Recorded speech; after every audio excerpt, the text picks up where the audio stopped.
the first book of Samuel, otherwise called the first book of the Kings. Chapter 1. Hannah prays for a son and vows to give him to the Lord. Eli the priest blesses her. Samuel is born. Hannah loans him to the Lord. Now there was a certain man of Ramathaim Zophim, of Mount Ephraim, and his name was Elkanah, the son of Jeroham, the son of Elihu, the son of Tohu, the son of Zuph, an Ephrathite. And he had 2 wives.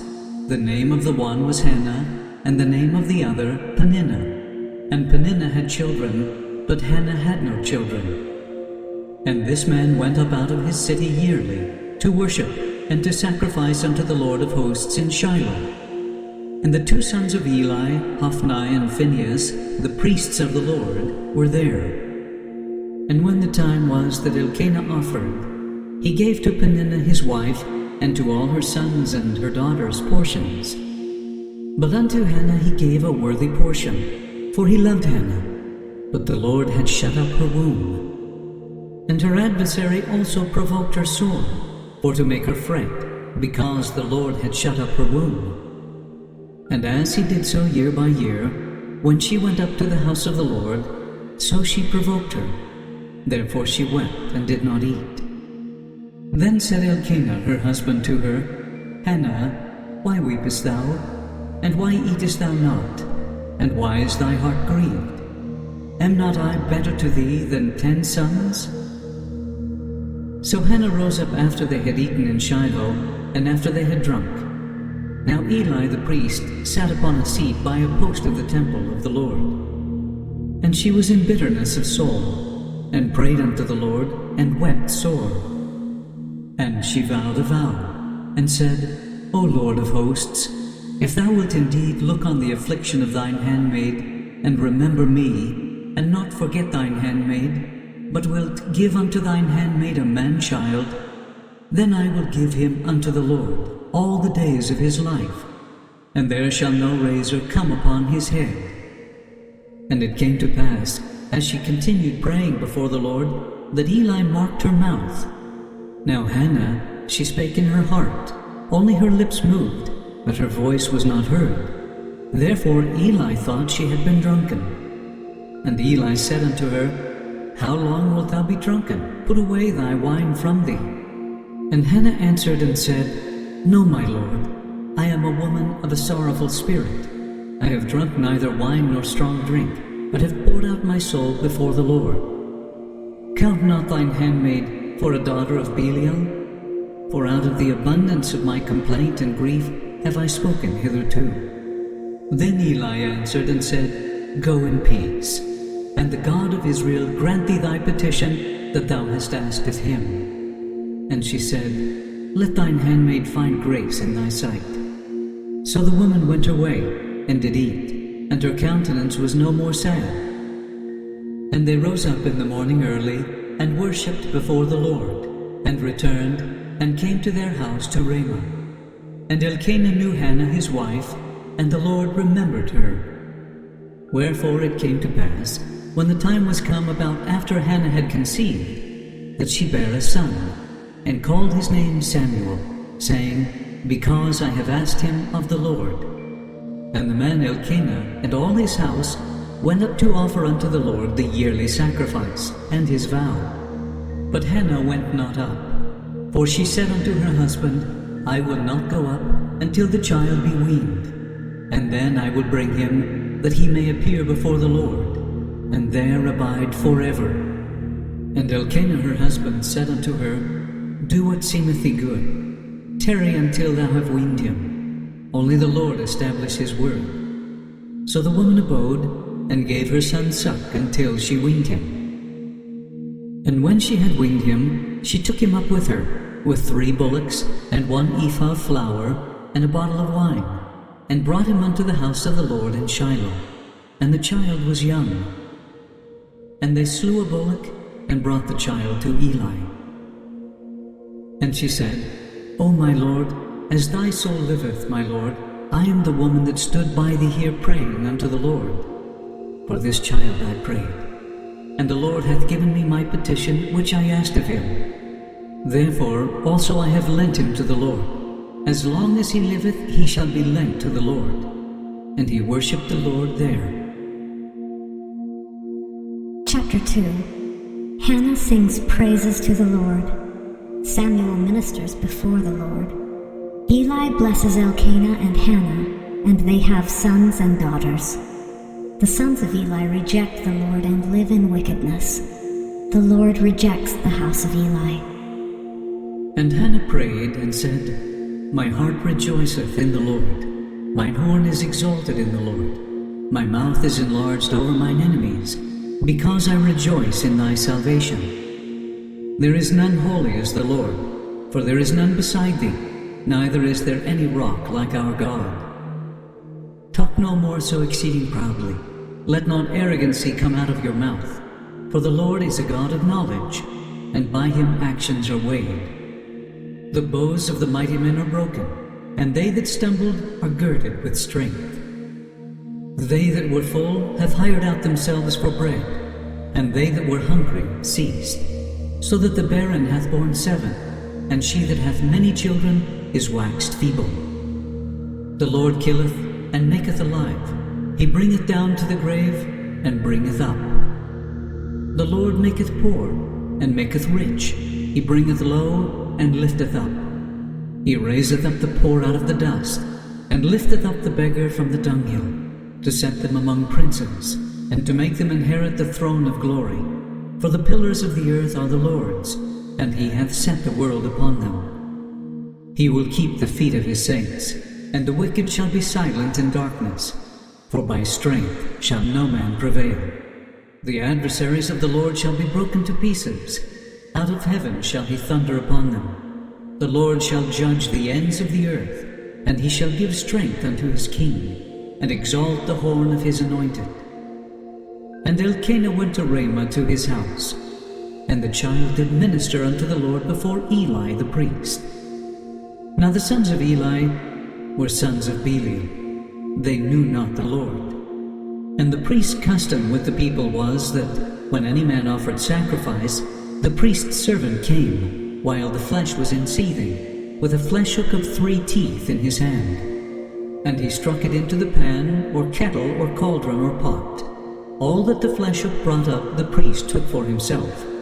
So they did in Shiloh unto all the Israelites that came thither. Also before they burnt the fat, the priest's servant came, and said to the man that sacrificed, Give flesh to roast for the priest, for he will not have sodden flesh of thee, but raw. And if any man said unto him, Let them not fail to burn the fat presently, and then take as much as thy soul desireth, then he would answer him, Nay, but thou shalt give it me now, and if not, I will take it by force. Wherefore the sin of the young men was very great before the Lord, for men abhorred the offering of the Lord. But Samuel ministered before the Lord, being a child, girded with a linen ephod. Moreover, his mother made him a little coat, and brought it to him from year to year, when she came up with her husband to offer the yearly sacrifice. And Eli blessed Elkanah and his wife, and said, The Lord give thee seed of this woman, for the loan which is lent to the Lord. And they went unto their own home. And the Lord visited Hannah, so that she conceived, and bare 3 sons and 2 daughters. And the child Samuel grew before the Lord. Now Eli was very old, and heard all that his sons did unto all Israel, and how they lay with the women that assembled at the door of the tabernacle of the congregation. And he said unto them, Why do ye such things? For I hear of your evil dealings by all this people. Nay, my sons, for it is no good report that I hear. Ye make the Lord's people to transgress. If one man sin against another, the judge shall judge him. But if a man sin against the Lord, who shall entreat for him? Notwithstanding they hearkened not unto the voice of their father, because the Lord would slay them. And the child Samuel grew on, and was in favor both with the Lord, and also with men. And there came a man of God unto Eli, and said unto him, Thus saith the Lord, Did I plainly appear unto the house of thy father, when they were in Egypt in Pharaoh's house?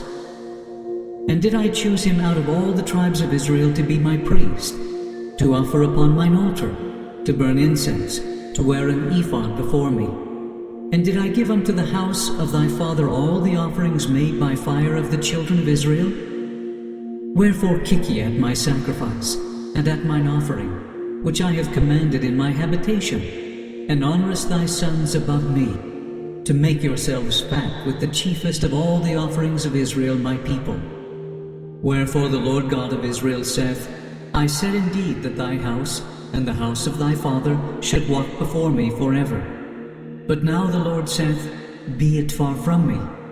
For them that honour me I will honour, and they that despise me shall be lightly esteemed. Behold, the days come that I will cut off thine arm, and the arm of thy father's house, that there shall not be an old man in thine house.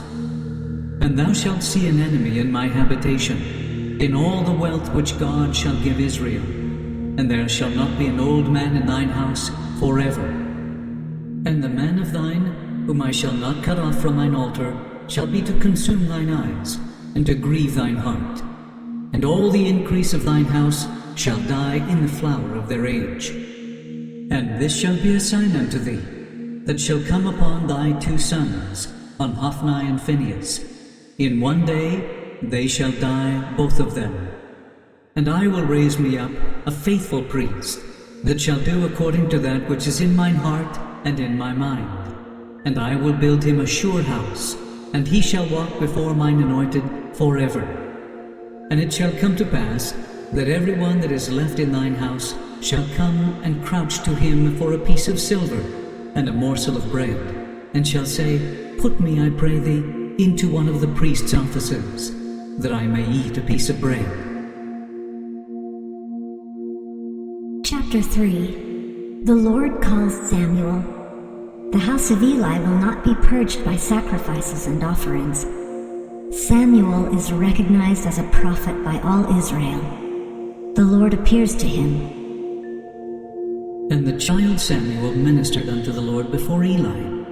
And the word of the Lord was precious in those days. There was no open vision. And it came to pass at that time, when Eli was laid down in his place, and his eyes began to wax dim, that he could not see, and ere the lamp of God went out in the temple of the Lord, where the ark of God was, and Samuel was laid down to sleep, that the Lord called Samuel, and he answered, Here am I. And he ran unto Eli, and said, Here am I, for thou callest me. And he said, I called not, lie down again. And he went and lay down. And the Lord called yet again, Samuel. And Samuel arose and went to Eli and said, Here am I, for thou didst call me. And he answered, I called not, my son, lie down again. Now Samuel did not yet know the Lord, neither was the word of the Lord yet revealed unto him. And the Lord called Samuel again the 3rd time. And he arose and went to Eli, and said, Here am I, for thou didst call me. And Eli perceived that the Lord had called the child. Therefore Eli said unto Samuel, Go, lie down, and it shall be, if he call thee, that thou shalt say, Speak, Lord, for thy servant heareth. So Samuel went and lay down in his place. And the Lord came, and stood, and called as at other times, Samuel, Samuel. Then Samuel answered, Speak, for thy servant heareth. And the Lord said to Samuel, Behold, I will do a thing in Israel, at which both the ears of every one that heareth it shall tingle. In that day I will perform against Eli all things which I have spoken concerning his house. When I begin, I will also make an end. For I have told him that I will judge his house forever for the iniquity which he knoweth, because his sons made themselves vile, and he restrained them not. And therefore I have sworn unto the house of Eli, that the iniquity of Eli's house shall not be purged with sacrifice nor offering forever. And Samuel lay until the morning, and opened the doors of the house of the Lord. And Samuel feared to show Eli the vision. Then Eli called Samuel and said, Samuel, my son. And he answered, Here am I. And he said, What is the thing that the Lord hath said unto thee? I pray thee, hide it not from me. God do so to thee, and more also, if thou hide anything from me of all the things that he said unto thee. And Samuel told him every whit, and hid nothing from him. And he said, It is the Lord. Let him do what seemeth him good. And Samuel grew, and the Lord was with him, and did let none of his words fall to the ground. And all Israel, from Dan even to Beersheba, knew that Samuel was established to be a prophet of the Lord. And the Lord appeared again in Shiloh, for the Lord revealed himself to Samuel in Shiloh by the word of the Lord. Chapter 4. The Israelites are smitten and defeated by the Philistines, who also capture the ark of God. Eli's sons are slain. Eli dies in an accident, and his daughter-in-law dies in childbirth. And the word of Samuel came to all Israel. Now Israel went out against the Philistines to battle, and pitched beside Ebenezer, and the Philistines pitched in Aphek. And the Philistines put themselves in array against Israel, and when they joined battle, Israel was smitten before the Philistines, and they slew of the army in the field about 4,000 men. And when the people were come into the camp, the elders of Israel said, Wherefore hath the Lord smitten us today before the Philistines? Let us fetch the ark of the covenant of the Lord out of Shiloh unto us, that when it cometh among us, it may save us out of the hand of our enemies. So the people sent to Shiloh, that they might bring from thence the ark of the covenant of the Lord of hosts, which dwelleth between the cherubims. And the two sons of Eli, Hophni and Phinehas, were there with the ark of the covenant of God. And when the ark of the covenant of the Lord came into the camp, all Israel shouted with a great shout, so that the earth rang again. And when the Philistines heard the noise of the shout, they said, What meaneth the noise of this great shout in the camp of the Hebrews? And they understood that the ark of the Lord was come into the camp. And the Philistines were afraid, for they said, God is come into the camp. And they said, Woe unto us, for there hath not been such a thing heretofore. Woe unto us! Who shall deliver us out of the hand of these mighty gods? These are the gods that smote the Egyptians with all the plagues in the wilderness. Be strong, and quit yourselves like men, O ye Philistines, that ye be not servants unto the Hebrews, as they have been to you. Quit yourselves like men, and fight. And the Philistines fought, and Israel was smitten, and they fled every man into his tent. And there was a very great slaughter, for there fell of Israel 30,000 footmen. And the ark of God was taken, and the two sons of Eli, Hophni and Phinehas, were slain. And there ran a man of Benjamin out of the army, and came to Shiloh the same day with his clothes rent, and with earth upon his head. And when he came, lo, Eli sat upon a seat by the wayside watching, for his heart trembled for the ark of God. And when the man came into the city and told it, all the city cried out. And when Eli heard the noise of the crying, he said, What meaneth the noise of this tumult? And the man came in hastily and told Eli. Now Eli was 98 years old, and his eyes were dim, that he could not see. And the man said unto Eli, I am he that came out of the army, and I fled today out of the army. And he said, What is there done, my son? And the messenger answered and said, Israel is fled before the Philistines, and there hath been also a great slaughter among the people. And thy two sons also, Hophni and Phinehas, are dead, and the ark of God is taken. And it came to pass, when he made mention of the ark of God, that he fell from off the seat backward by the side of the gate, and his neck brake, and he died. For he was an old man and heavy, and he had judged Israel 40 years. And his daughter-in-law, Phinehas' wife, was with child, near to be delivered. And when she heard the tidings that the ark of God was taken, and that her father-in-law and her husband were dead, she bowed herself and travailed, for her pains came upon her. And about the time of her death, the women that stood by her said unto her, Fear not, for thou hast borne a son. But she answered not, neither did she regard it.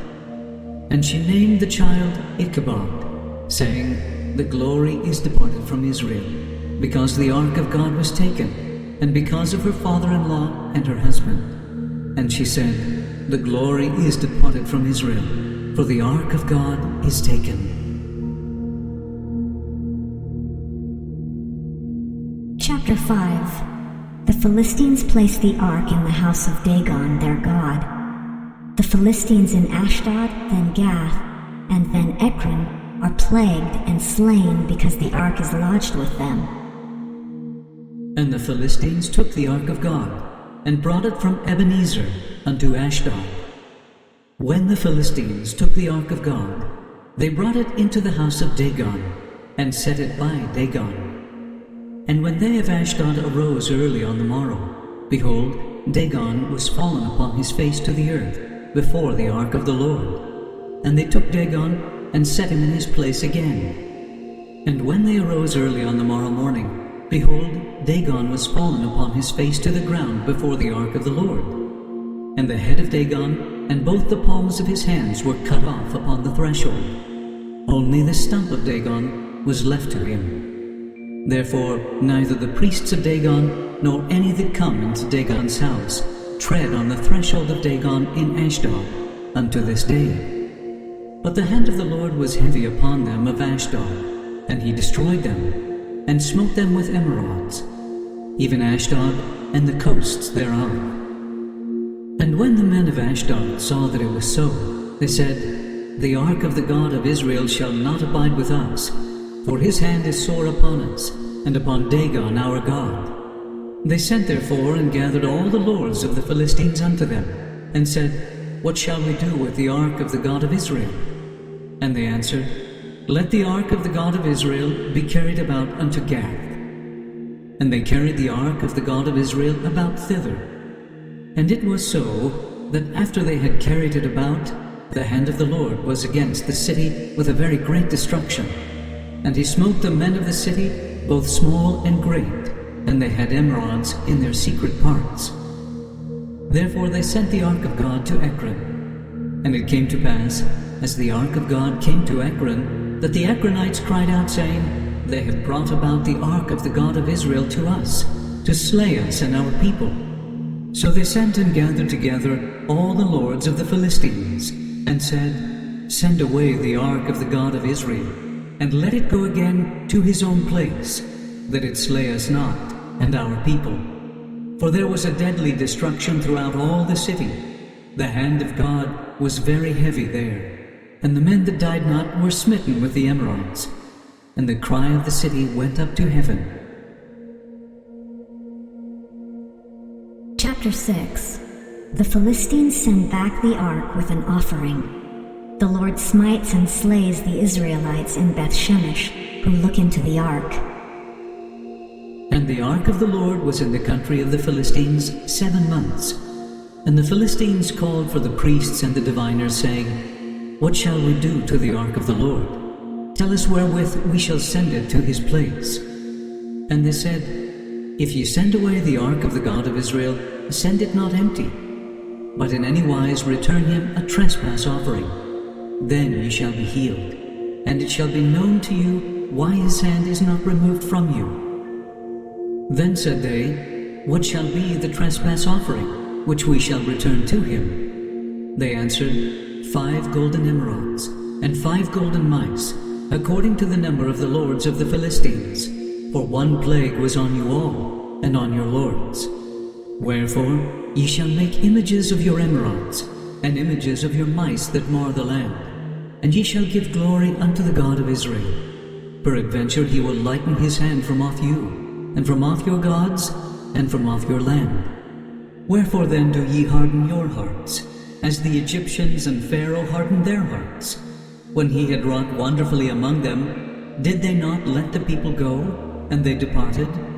Now therefore make a new cart, and take 2 milch kine, on which there hath come no yoke, and tie the kine to the cart, and bring their calves home from them. And take the ark of the Lord, and lay it upon the cart, and put the jewels of gold, which ye return him for a trespass offering, in a coffer by the side thereof, and send it away, that it may go, and see, if it goeth up by the way of his own coast to Bethshemesh, then he hath done us this great evil. But if not, then we shall know that it is not his hand that smote us. It was a chance that happened to us. And the men did so, and took 2 milch kine, and tied them to the cart, and shut up their calves at home. And they laid the ark of the Lord upon the cart, and the coffer with the mice of gold, and the images of their emerods. And the kine took the straight way to the way of Bethshemesh, and went along the highway, lowing as they went, and turned not aside to the right hand or to the left. And the lords of the Philistines went after them, unto the border of Bethshemesh. And they of Bethshemesh were reaping their wheat harvest in the valley. And they lifted up their eyes and saw the ark, and rejoiced to see it. And the cart came into the field of Joshua, a Bethshemite, and stood there where there was a great stone. And they clave the wood of the cart, and offered the kine a burnt offering unto the Lord. And the Levites took down the ark of the Lord, and the coffer that was with it, wherein the jewels of gold were, and put them on the great stone. And the men of Bethshemesh offered burnt offerings, and sacrificed sacrifices the same day unto the Lord. And when the 5 lords of the Philistines had seen it, they returned to Ekron the same day. And these are the golden emerods which the Philistines returned for a trespass offering unto the Lord. For Ashdod 1, for Gaza 1, for Askelon 1, for Gath 1, for Ekron 1. And the golden mice, according to the number of all the cities of the Philistines, belonging to the 5 lords, both of fenced cities and of country villages, even unto the great stone of Abel, whereon they set down the ark of the Lord, which stone remaineth unto this day in the field of Joshua the Bethshemite.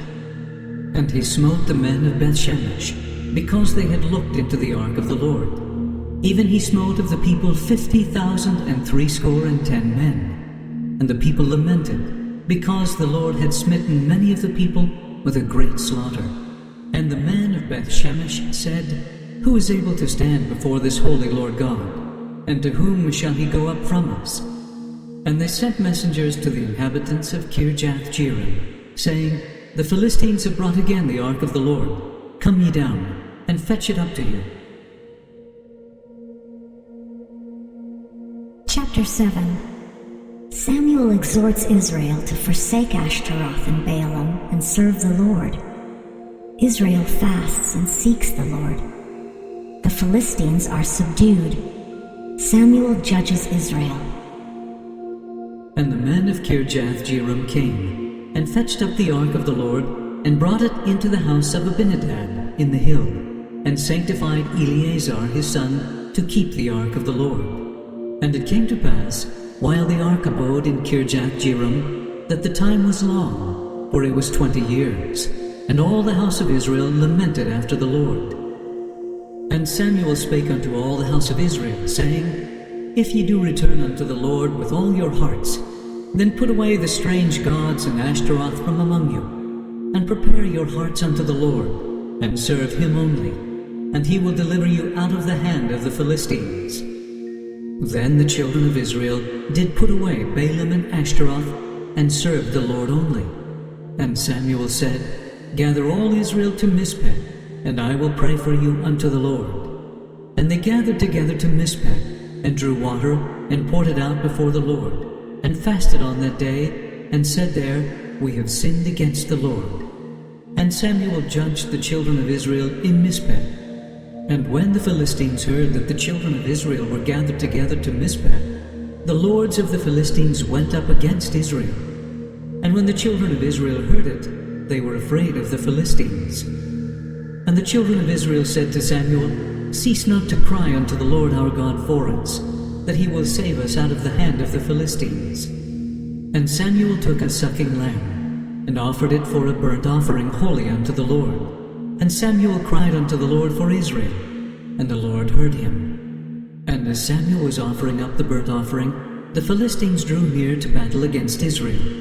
But the Lord thundered with a great thunder on that day upon the Philistines, and discomfited them, and they were smitten before Israel. And the men of Israel went out of Mizpeh, and pursued the Philistines, and smote them until they came under Bethkar. Then Samuel took a stone, and set it between Mizpeh and Shen, and called the name of it Ebenezer, saying, Hitherto hath the Lord helped us. So the Philistines were subdued, and they came no more into the coast of Israel. And the hand of the Lord was against the Philistines all the days of Samuel. And the cities which the Philistines had taken from Israel were restored to Israel, from Ekron even unto Gath. And the coasts thereof did Israel deliver out of the hands of the Philistines. And there was peace between Israel and the Amorites. And Samuel judged Israel all the days of his life. And he went from year to year in circuit to Bethel, and Gilgal, and Mizpeh, and judged Israel in all those places. And his return was to Ramah, for there was his house, and there he judged Israel, and there he built an altar unto the Lord. Chapter 8. Samuel's sons take bribes and pervert judgment. The Israelites seek for a king to rule over them. Samuel rehearses the nature and evils of kingly rule. The Lord consents to give them a king. And it came to pass, when Samuel was old, that he made his sons judges over Israel. Now the name of his firstborn was Joel, and the name of his second Abiah. They were judges in Beersheba. And his sons walked not in his ways, but turned aside after lucre, and took bribes and perverted judgment. Then all the elders of Israel gathered themselves together, and came to Samuel unto Ramah, and said unto him, Behold, thou art old, and thy sons walk not in thy ways. Now make us a king to judge us like all the nations. But the thing displeased Samuel when they said, Give us a king to judge us. And Samuel prayed unto the Lord. And the Lord said unto Samuel, Hearken unto the voice of the people in all that they say unto thee. For they have not rejected thee, but they have rejected me, that I should not reign over them. According to all the works which they have done since the day that I brought them up out of Egypt, even unto this day, wherewith they have forsaken me, and served other gods, so do they also unto thee.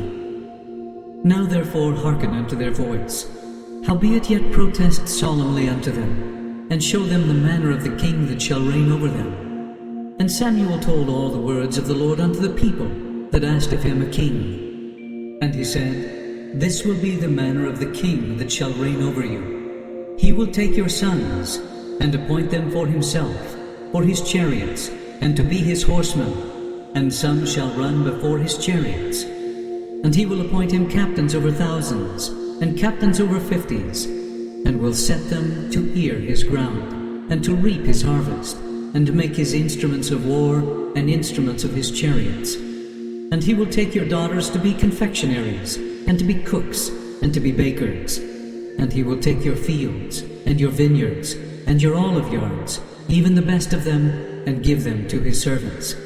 And he will take the tenth of your seed, and of your vineyards, and give to his officers and to his servants. And he will take your menservants and your maidservants, and your goodliest young men, and your asses, and put them to his work. He will take the tenth of your sheep, and ye shall be his servants. And ye shall cry out in that day because of your king which ye shall have chosen you, and the Lord will not hear you in that day. Nevertheless the people refused to obey the voice of Samuel, and they said, Nay, but we will have a king over us, that we also may be like all the nations, and that our king may judge us, and go out before us, and fight our battles. And Samuel heard all the words of the people, and he rehearsed them in the ears of the Lord. And the Lord said to Samuel, Hearken unto their voice, and make them a king. And Samuel said unto the men of Israel, Go ye every man unto his city.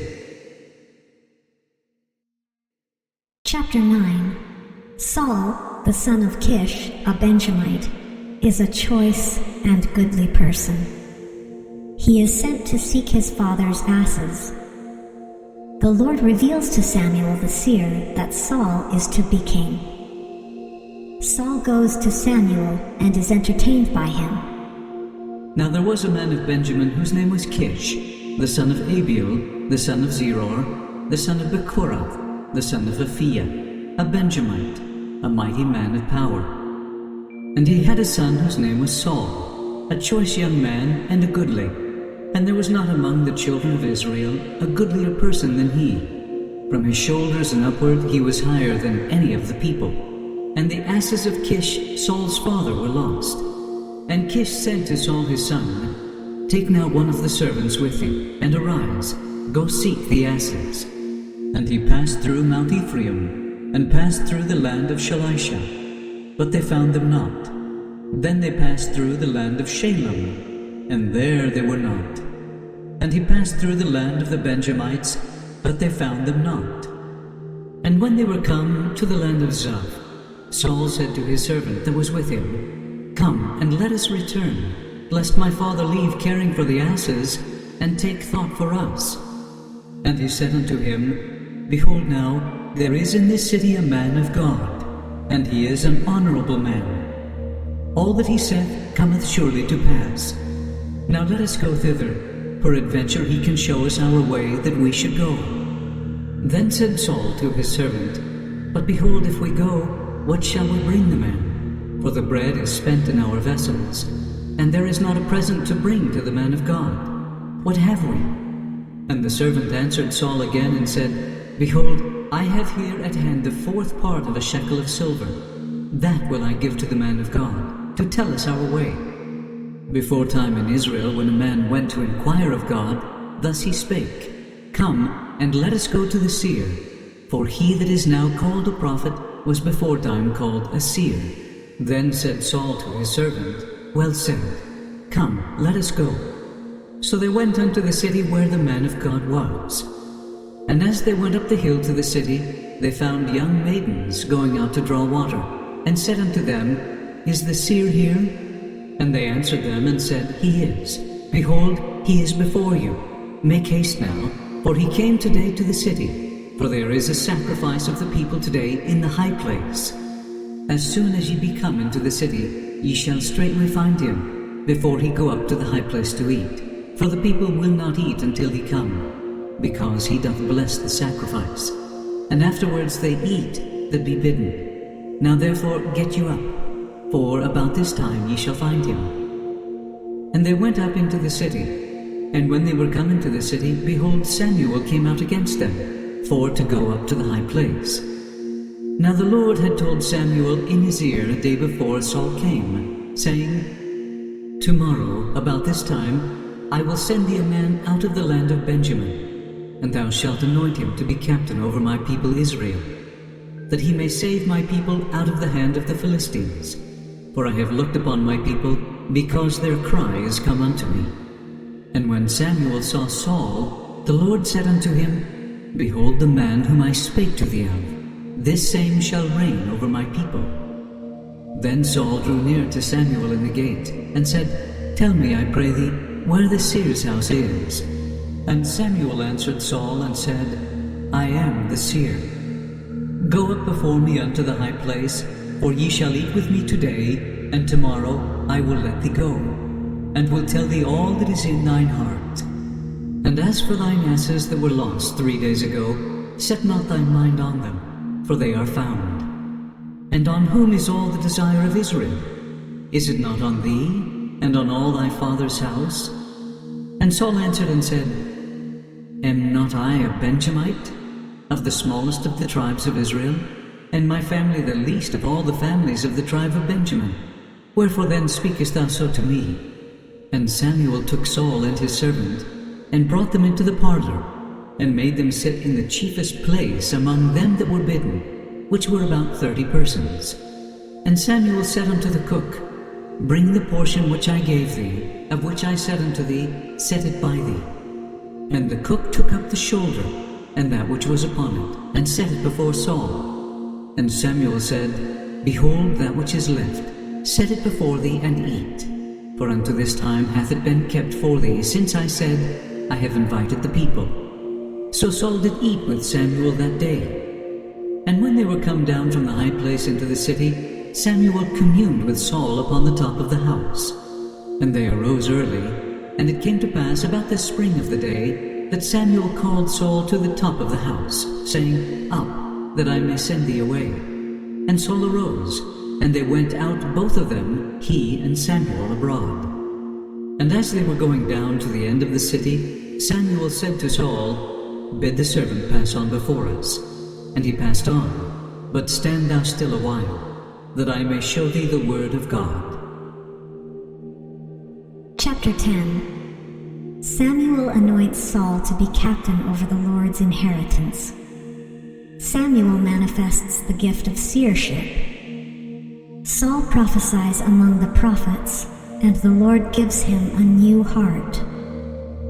He is chosen king at Mizpah. Then Samuel took a vial of oil, and poured it upon his head, and kissed him, and said, Is it not because the Lord hath anointed thee to be captain over his inheritance?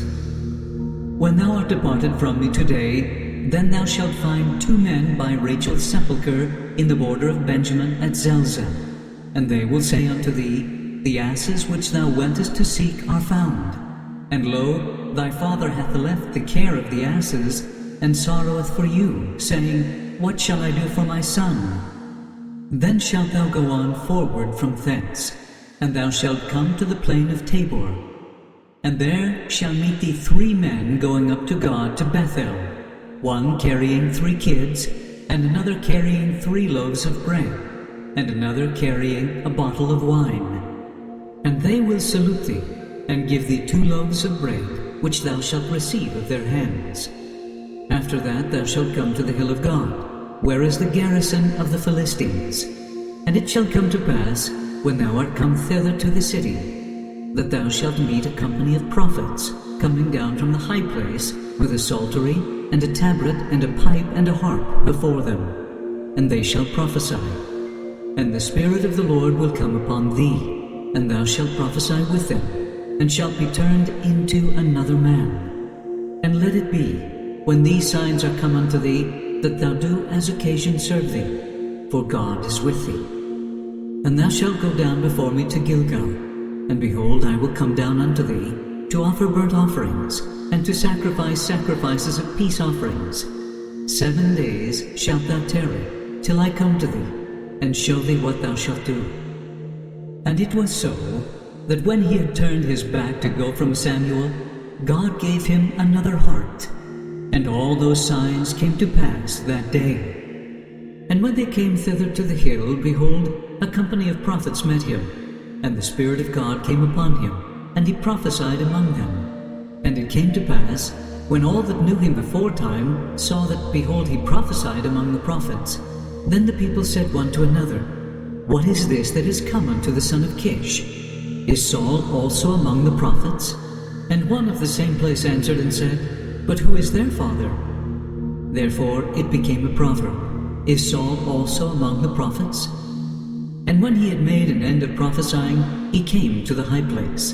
And Saul's uncle said unto him and to his servant, Whither went ye? And he said, To seek the asses. And when we saw that they were nowhere, we came to Samuel. And Saul's uncle said, Tell me, I pray thee, what Samuel said unto you. And Saul said unto his uncle, He told us plainly that the asses were found. But of the matter of the kingdom whereof Samuel spake, he told him not. And Samuel called the people together unto the Lord to Mizpah, and said unto the children of Israel, Thus saith the Lord God of Israel, I brought up Israel out of Egypt, and delivered you out of the hand of the Egyptians, and out of the hand of all kingdoms, and of them that oppressed you. And ye have this day rejected your God, who himself saved you out of all your adversities and your tribulations. And ye have said unto him, Nay, but set a king over us. Now therefore present yourselves before the Lord by your tribes, and by your thousands. And when Samuel had caused all the tribes of Israel to come near, the tribe of Benjamin was taken. When he had caused the tribe of Benjamin to come near by their families, the family of Matri was taken, and Saul the son of Kish was taken. And when they sought him, he could not be found. Therefore they inquired of the Lord further, if the man should yet come thither. And the Lord answered, Behold, he hath hid himself among the stuff. And they ran and fetched him thence, and when he stood among the people, he was higher than any of the people from his shoulders and upward. And Samuel said to all the people, See ye him whom the Lord hath chosen, that there is none like him among all the people? And all the people shouted and said, God save the king. Then Samuel told the people the manner of the kingdom, and wrote it in a book, and laid it up before the Lord. And Samuel sent all the people away, every man to his house. And Saul also went home to Gibeah, and there went with him a band of men, whose hearts God had touched. But the children of Belial said, How shall this man save us? And they despised him, and brought him no presents, but he held his peace. Chapter 11. The Ammonites encamp against the Israelites of Jabesh-Gilead. Saul rescues them and defeats the Ammonites. His kingship is renewed in Gilgal. Then Nahash the Ammonite came up, and encamped against Jabesh-Gilead. And all the men of Jabesh said unto Nahash, Make a covenant with us, and we will serve thee. And Nahash the Ammonite answered them, On this condition will I make a covenant with you, that I may thrust out all your right eyes, and lay it for a reproach upon all Israel. And the elders of Jabesh said unto him, Give us 7 days' respite, that we may send messengers unto all the coasts of Israel, and then, if there be no man to save us, we will come out to thee. Then came the messengers to Gibeah of Saul, and told the tidings in the ears of the people. And all the people lifted up their voices, and wept. And behold, Saul came after the herd out of the field. And Saul said, What aileth the people that they weep? And they told him the tidings of the men of Jabesh. And the Spirit of God came upon Saul when he heard those tidings, and his anger was kindled greatly. And he took a yoke of oxen, and hewed them in pieces, and sent them throughout all the coasts of Israel by the hands of messengers, saying, Whosoever cometh not forth after Saul and after Samuel, so shall it be done unto his oxen. And the fear of the Lord fell on the people, and they came out with one consent. And when he numbered them in Bezek, the children of Israel were 300,000, and the men of Judah 30,000. And they said unto the messengers that came, Thus shall ye say unto the men of Jabesh-Gilead, Tomorrow, by that time the sun be hot, ye shall have help. And the messengers came, and showed it to the men of Jabesh, and they were glad. Therefore the men of Jabesh said, Tomorrow we will come out unto you, and ye shall do with us all that seemeth good unto you. And it was so on the morrow, that Saul put the people in 3 companies, and they came into the midst of the host in the morning watch, and slew the Ammonites until the heat of the day. And it came to pass that they which remained were scattered, so that 2 of them were not left together. And the people said unto Samuel, Who is he that said, Shall Saul reign over us? Bring the men, that we may put them to death. And Saul said, There shall not a man be put to death this day, for today the Lord hath wrought salvation in Israel. Then said Samuel to the people, Come, and let us go to Gilgal, and renew the kingdom there. And all the people went to Gilgal, and there they made Saul king before the Lord in Gilgal. And there they sacrificed sacrifices of peace offerings before the Lord. And there Saul and all the men of Israel rejoiced greatly. Chapter 12. Samuel testifies of his own just dealings in Israel. He reproves the people for their ingratitude. He exhorts them to keep the commandments, lest the Lord consume them and their king. And Samuel said unto all Israel, Behold, I have hearkened unto your voice in all that ye said unto me, and have made a king over you. And now behold, the king walketh before you, and I am old and grey-headed, and behold, my sons are with you. And I have walked before you from my childhood unto this day. Behold, here I am. Witness against me before the Lord and before his anointed. Whose ox have I taken? Or whose ass have I taken? Or whom have I defrauded? Whom have I oppressed? Or of whose hand have I received any bribe to blind mine eyes therewith? And I will restore it you. And they said, Thou hast not defrauded us, nor oppressed us, neither hast thou taken aught of any man's hand. And he said unto them, The Lord is witness against you, and his anointed is witness this day, that ye have not found aught in my hand. And they answered, He is witness. And Samuel said unto the people, It is the Lord that advanced Moses and Aaron, and that brought your fathers up out of the land of Egypt. Now therefore stand still, that I may reason with you before the Lord of all the righteous acts of the Lord, which he did to you and to your fathers. When Jacob was come into Egypt, and your fathers cried unto the Lord, then the Lord sent Moses and Aaron, which brought forth your fathers out of Egypt, and made them dwell in this place. And when they forgat the Lord their God, he sold them into the hand of Sisera, captain of the host of Hazor, and into the hand of the Philistines, and into the hand of the king of Moab, and they fought against them. And they cried unto the Lord, and said, We have sinned, because we have forsaken the Lord, and have served Balaam and Ashtaroth. But now deliver us out of the hand of our enemies, and we will serve thee. And the Lord sent Jerubbaal, and Bedan, and Jephthah, and Samuel, and delivered you out of the hand of your enemies on every side, and ye dwelled safe. And when ye saw that Nahash the king of the children of Ammon came against you, ye said unto me, Nay, but a king shall reign over us, when the Lord your God was your king. Now therefore behold the king whom ye have chosen, and whom ye have desired.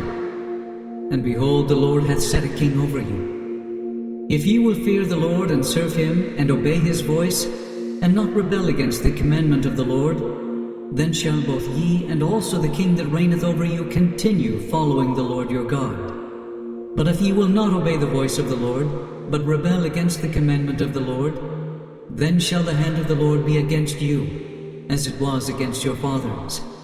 Now therefore stand, and see this great thing which the Lord will do before your eyes. Is it not wheat harvest today? I will call unto the Lord, and he shall send thunder and rain, that ye may perceive and see that your wickedness is great, which ye have done in the sight of the Lord, in asking you a king. So Samuel called unto the Lord, and the Lord sent thunder and rain that day. And all the people greatly feared the Lord and Samuel.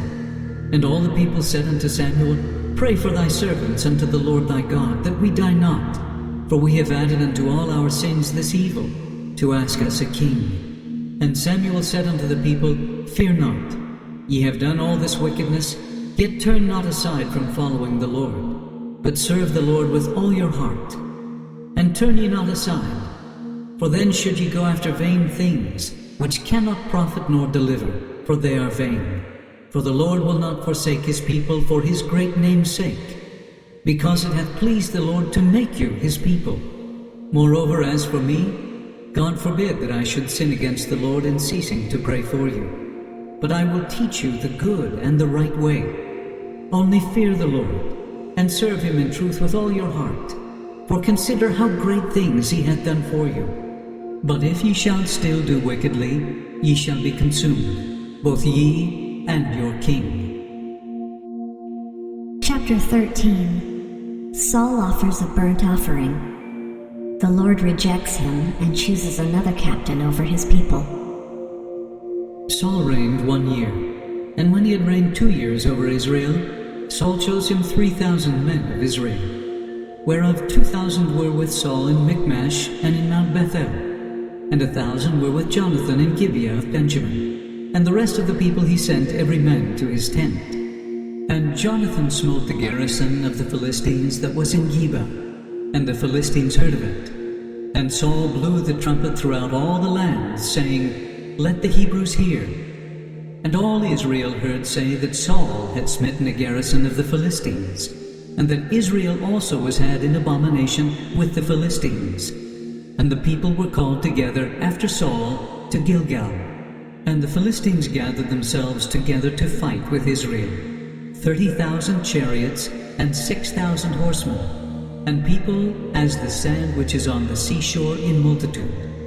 And they came up and pitched in Michmash, eastward from Bethaven. When the men of Israel saw that they were in a strait, for the people were distressed, then the people did hide themselves in caves and in thickets, and in rocks and in high places, and in pits. And some of the Hebrews went over Jordan to the land of Gad and Gilead. As for Saul, he was yet in Gilgal, and all the people followed him trembling. And he tarried 7 days, according to the set time that Samuel had appointed. But Samuel came not to Gilgal, and the people were scattered from him. And Saul said, Bring hither a burnt offering to me, and peace offerings. And he offered the burnt offering. And it came to pass, that as soon as he had made an end of offering the burnt offering, behold, Samuel came. And Saul went out to meet him, that he might salute him. And Samuel said, What hast thou done? And Saul said, Because I saw that the people were scattered from me, and that thou camest not within the days appointed, and that the Philistines gathered themselves together at Michmash, therefore said I, The Philistines will come down now upon me to Gilgal, and I have not made supplication unto the Lord. I forced myself therefore, and offered a burnt offering.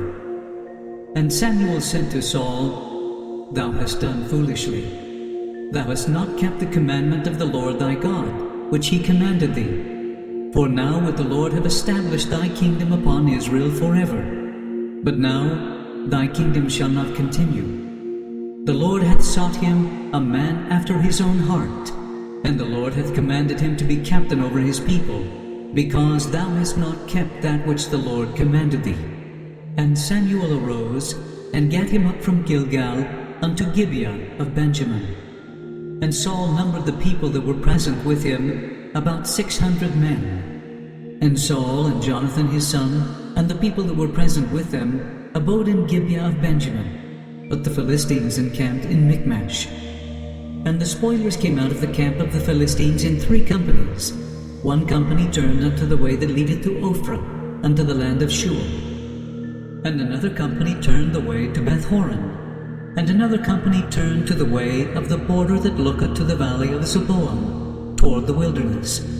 Now there was no smith found throughout all the land of Israel. For the Philistines said, Lest the Hebrews make them swords or spears. But all the Israelites went down to the Philistines, to sharpen every man his share, and his coulter, and his axe, and his mattock. Yet they had a file for the mattocks, and for the coulters, and for the forks, and for the axes, and to sharpen the goads. So it came to pass in the day of battle, that there was neither sword nor spear found in the hand of any of the people that were with Saul and Jonathan. But with Saul and with Jonathan his son was there found. And the garrison of the Philistines went out to the passage of Michmash. Chapter 14. Jonathan smites the garrison of the Philistines. Saul instructs the people to eat no food until evening. Unaware of the oath, Jonathan eats, and Saul decrees his death. He is rescued by the people. Saul vexes his enemies on every hand. Now it came to pass upon a day that Jonathan the son of Saul said unto the young man that bare his armor, Come, and let us go over to the Philistines' garrison that is on the other side. But he told not his father.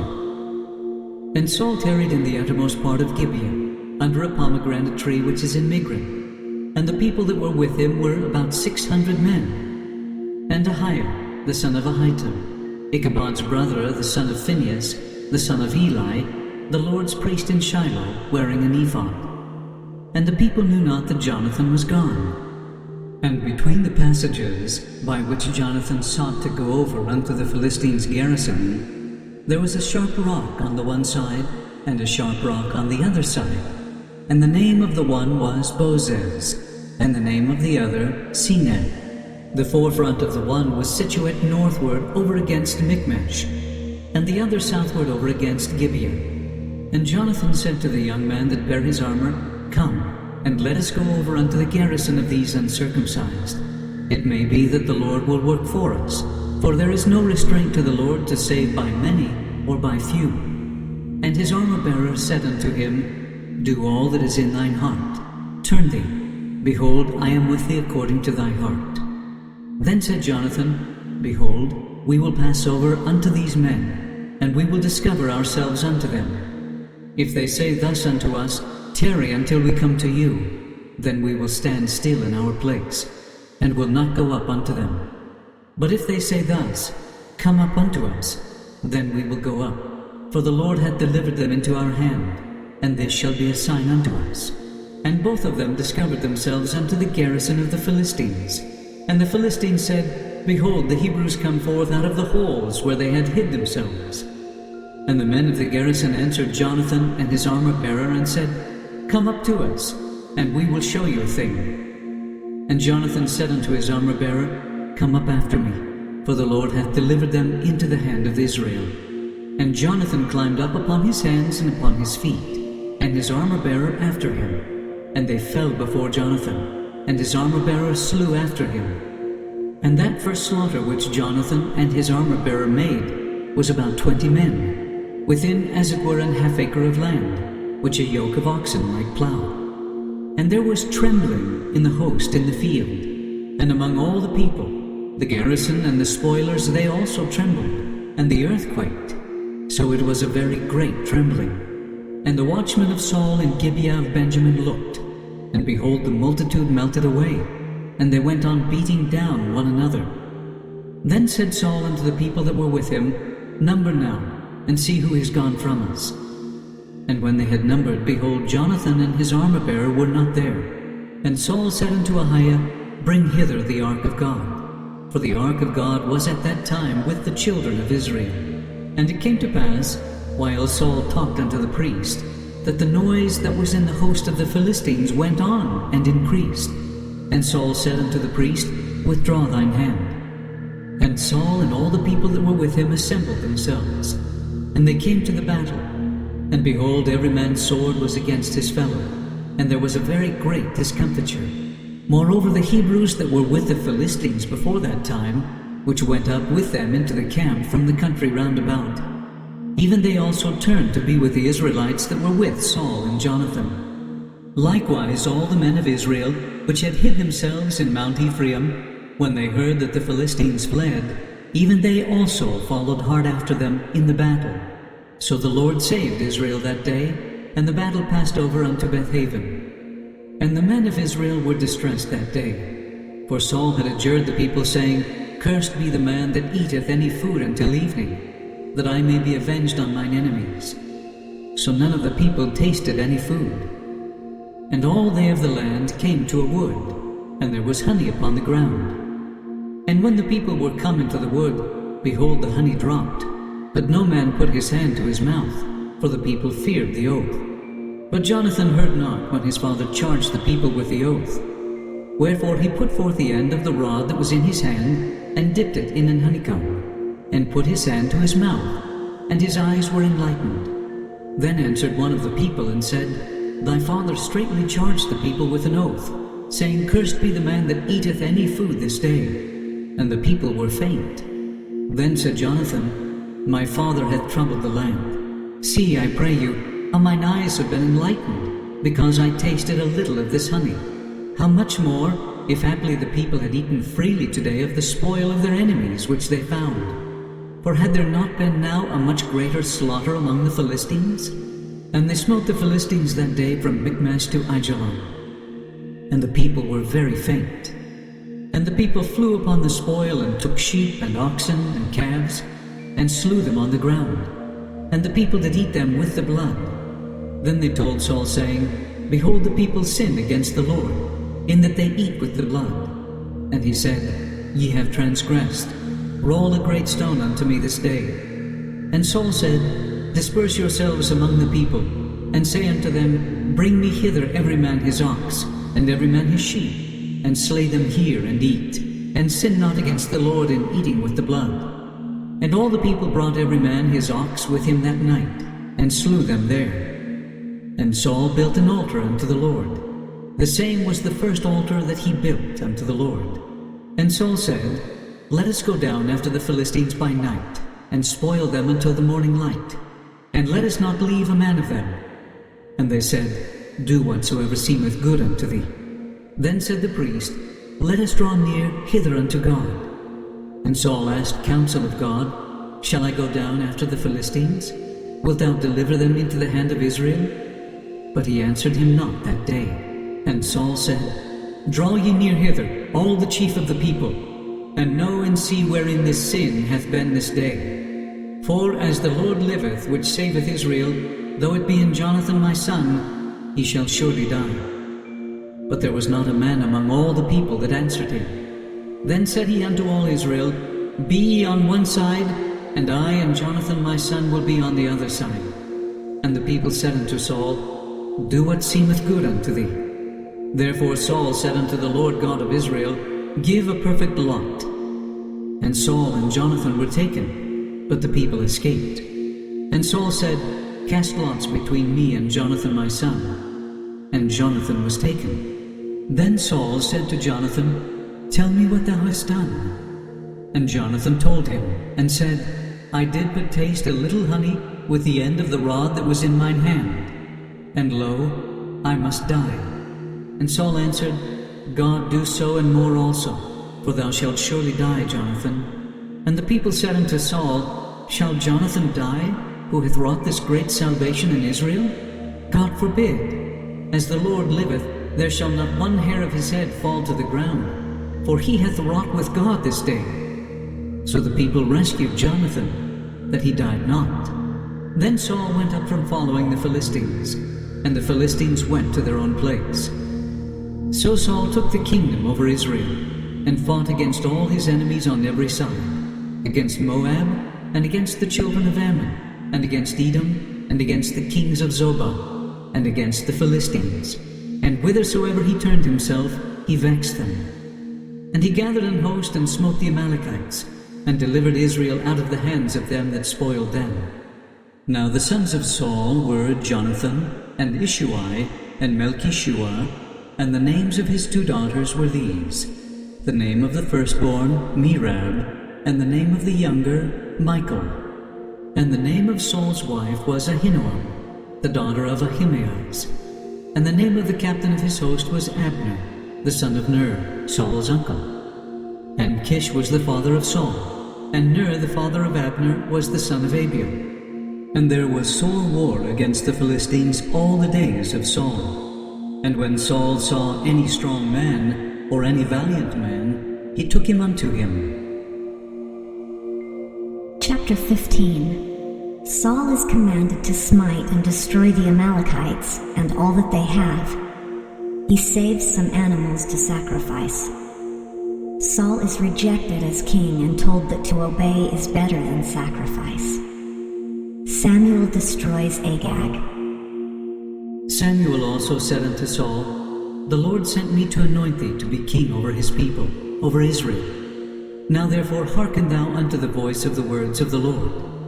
Thus saith the Lord of hosts, I remember that which Amalek did to Israel, how he laid wait for him in the way when he came up from Egypt. Now go and smite Amalek, and utterly destroy all that they have, and spare them not, but slay both man and woman, infant and suckling, ox and sheep, camel and ass.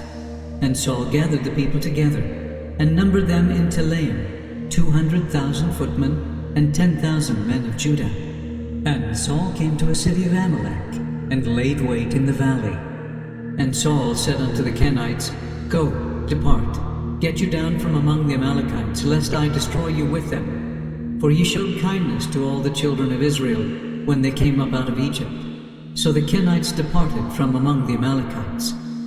And Saul smote the Amalekites from Havilah until thou comest to Shur, that is over against Egypt. And he took Agag, the king of the Amalekites, alive, and utterly destroyed all the people with the edge of the sword. But Saul and the people spared Agag, and the best of the sheep, and of the oxen, and of the fatlings, and the lambs, and all that was good, and would not utterly destroy them, but everything that was vile and refuse, that they destroyed utterly. Then came the word of the Lord unto Samuel, saying, It repenteth me that I have set up Saul to be king, for he is turned back from following me, and hath not performed my commandments. And it grieved Samuel, and he cried unto the Lord all night. And when Samuel rose early to meet Saul in the morning, it was told Samuel, saying, Saul came to Carmel, and behold, he set him up a place, and is gone about, and passed on, and gone down to Gilgal. And Samuel came to Saul, and Saul said unto him, Blessed be thou of the Lord, I have performed the commandment of the Lord. And Samuel said, What meaneth then this bleating of the sheep in mine ears? and the lowing of the oxen which I hear. And Saul said, They have brought them from the Amalekites. For the people spared the best of the sheep and of the oxen to sacrifice unto the Lord thy God, and the rest we have utterly destroyed. Then Samuel said unto Saul, Stay, and I will tell thee what the Lord hath said to me this night. And he said unto him, Say on. And Samuel said, When thou wast little in thine own sight, wast thou not made the head of the tribes of Israel? And the Lord anointed thee king over Israel? And the Lord sent thee on a journey, and said, Go, and utterly destroy the sinners, the Amalekites, and fight against them until they be consumed. Wherefore then didst thou not obey the voice of the Lord, but didst fly upon the spoil, and didst evil in the sight of the Lord? And Saul said unto Samuel, Yea, I have obeyed the voice of the Lord, and have gone the way which the Lord sent me, and have brought Agag the king of Amalek, and have utterly destroyed the Amalekites. But the people took of the spoil, sheep and oxen, the chief of the things which should have been utterly destroyed, to sacrifice unto the Lord thy God in Gilgal. And Samuel said, Hath the Lord as great delight in burnt offerings and sacrifices as in obeying the voice of the Lord? Behold, to obey is better than sacrifice, and to hearken than the fat of rams. For rebellion is as the sin of witchcraft, and stubbornness is as iniquity and idolatry. Because thou hast rejected the word of the Lord, he hath also rejected thee from being king. And Saul said unto Samuel, I have sinned, for I have transgressed the commandment of the Lord and thy words, because I feared the people and obeyed their voice. Now therefore I pray thee, pardon my sin, and turn again with me, that I may worship the Lord. And Samuel said unto Saul, I will not return with thee, for thou hast rejected the word of the Lord, and the Lord hath rejected thee from being king over Israel. And as Samuel turned about to go away, he laid hold upon the skirt of his mantle, and it rent. And Samuel said unto him, The Lord hath rent the kingdom of Israel from thee this day, and hath given it to a neighbor of thine that is better than thou. And also the strength of Israel will not lie nor repent, for he is not a man that he should repent. Then he said, I have sinned. Yet honor me now, I pray thee, before the elders of my people and before Israel, and turn again with me, that I may worship the Lord thy God. So Samuel turned again after Saul, and Saul worshipped the Lord. Then said Samuel, Bring ye hither to me Agag the king of the Amalekites. And Agag came unto him delicately. And Agag said, Surely the bitterness of death is past. And Samuel said, As thy sword hath made women childless, so shall thy mother be childless among women. And Samuel hewed Agag in pieces before the Lord in Gilgal. Then Samuel went to Ramah, and Saul went up to his house to Gibeah of Saul. And Samuel came no more to see Saul until the day of his death. Nevertheless, Samuel mourned for Saul, and the Lord repented that he had made Saul king over Israel. Chapter 16. The Lord chooses David of Bethlehem as king. He is anointed by Samuel. Saul chooses David as his companion and armor-bearer. And the Lord said unto Samuel, How long wilt thou mourn for Saul, seeing I have rejected him from reigning over Israel? Fill thine horn with oil, and go.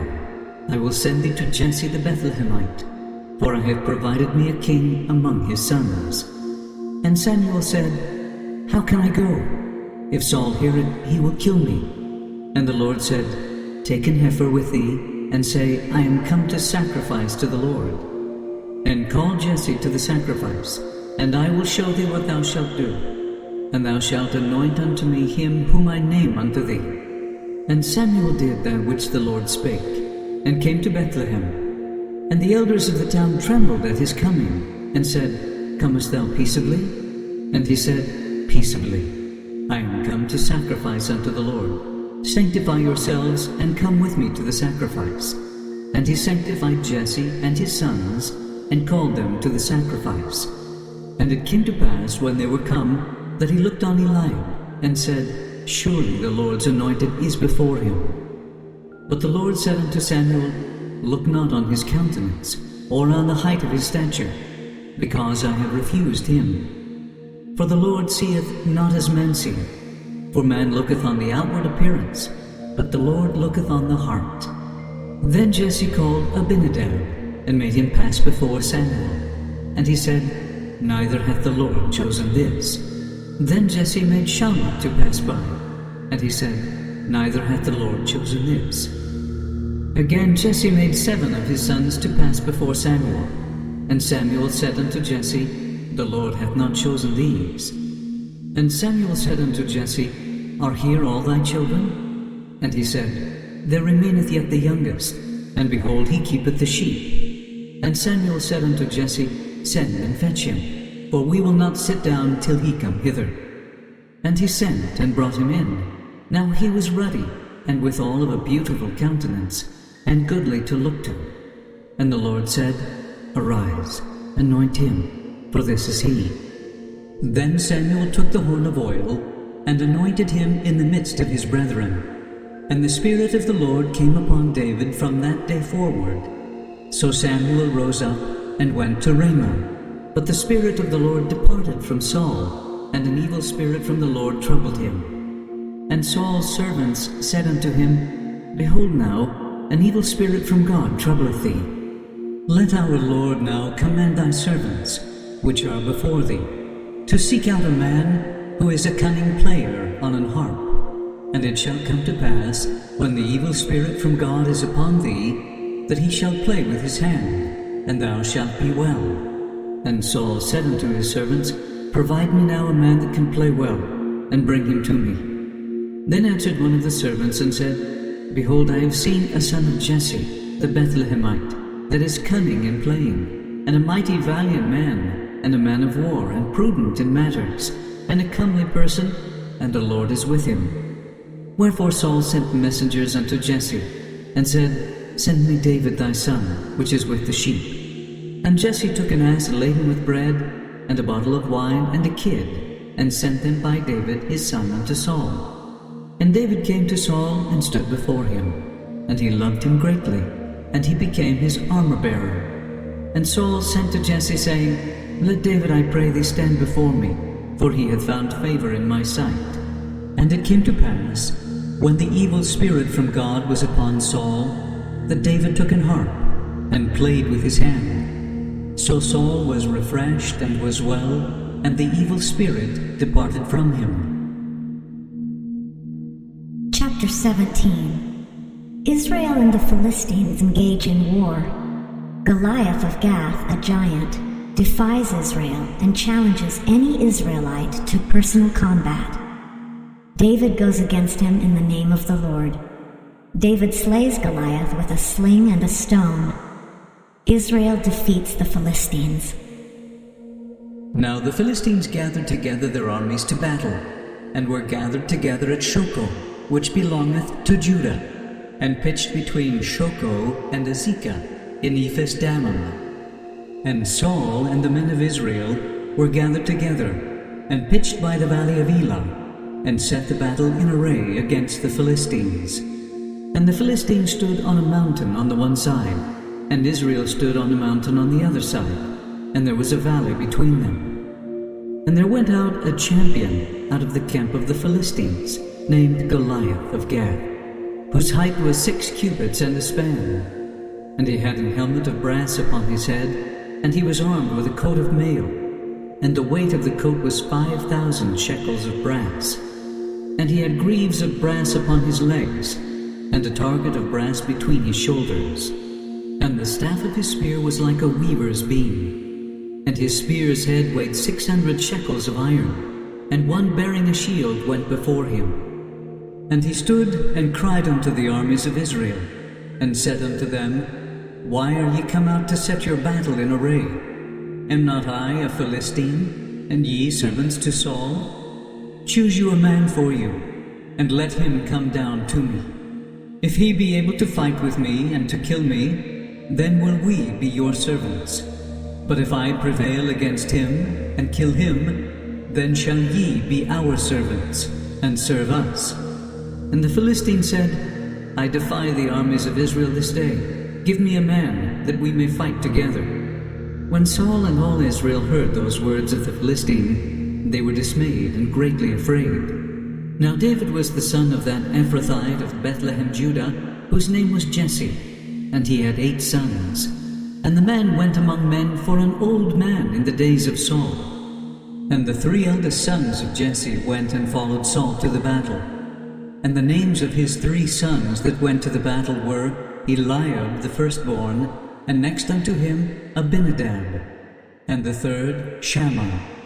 And David was the youngest, and the 3 eldest followed Saul. But David went and returned from Saul to feed his father's sheep at Bethlehem. And the Philistine drew near morning and evening, and presented himself 40 days. And Jesse said unto David his son, Take now for thy brethren an ephah of this parched corn, and these 10 loaves, and run to the camp to thy brethren. And carry these 10 cheeses unto the captain of their 1,000, and look how thy brethren fare, and take their pledge. Now Saul and they and all the men of Israel were in the valley of Elah, fighting with the Philistines. And David rose up early in the morning, and left the sheep with a keeper, and took and went as Jesse had commanded him. And he came to the trench as the host was going forth to the fight, and shouted for the battle. For Israel and the Philistines had put the battle in array, army against army. And David left his carriage in the hand of the keeper of the carriage, and ran into the army, and came and saluted his brethren. And as he talked with them, behold, there came up the champion, the Philistine of Gath, Goliath by name, out of the armies of the Philistines, and spake according to the same words. And David heard them. And all the men of Israel, when they saw the man, fled from him, and were sore afraid. And the men of Israel said, Have ye seen this man that is come up? Surely to defy Israel is he come up. And it shall be that the man who killeth him, the king will enrich him with great riches, and will give him his daughter, and make his father's house free in Israel. And David spake to the men that stood by him, saying, What shall be done to the man that killeth this Philistine, and taketh away the reproach from Israel? For who is this uncircumcised Philistine, that he should defy the armies of the living God? And the people answered him after this manner, saying, So shall it be done to the man that killeth him. And Eliab, his eldest brother, heard when he spake unto the men. And Eliab's anger was kindled against David. And he said, Why camest thou down hither? And with whom hast thou left those few sheep in the wilderness?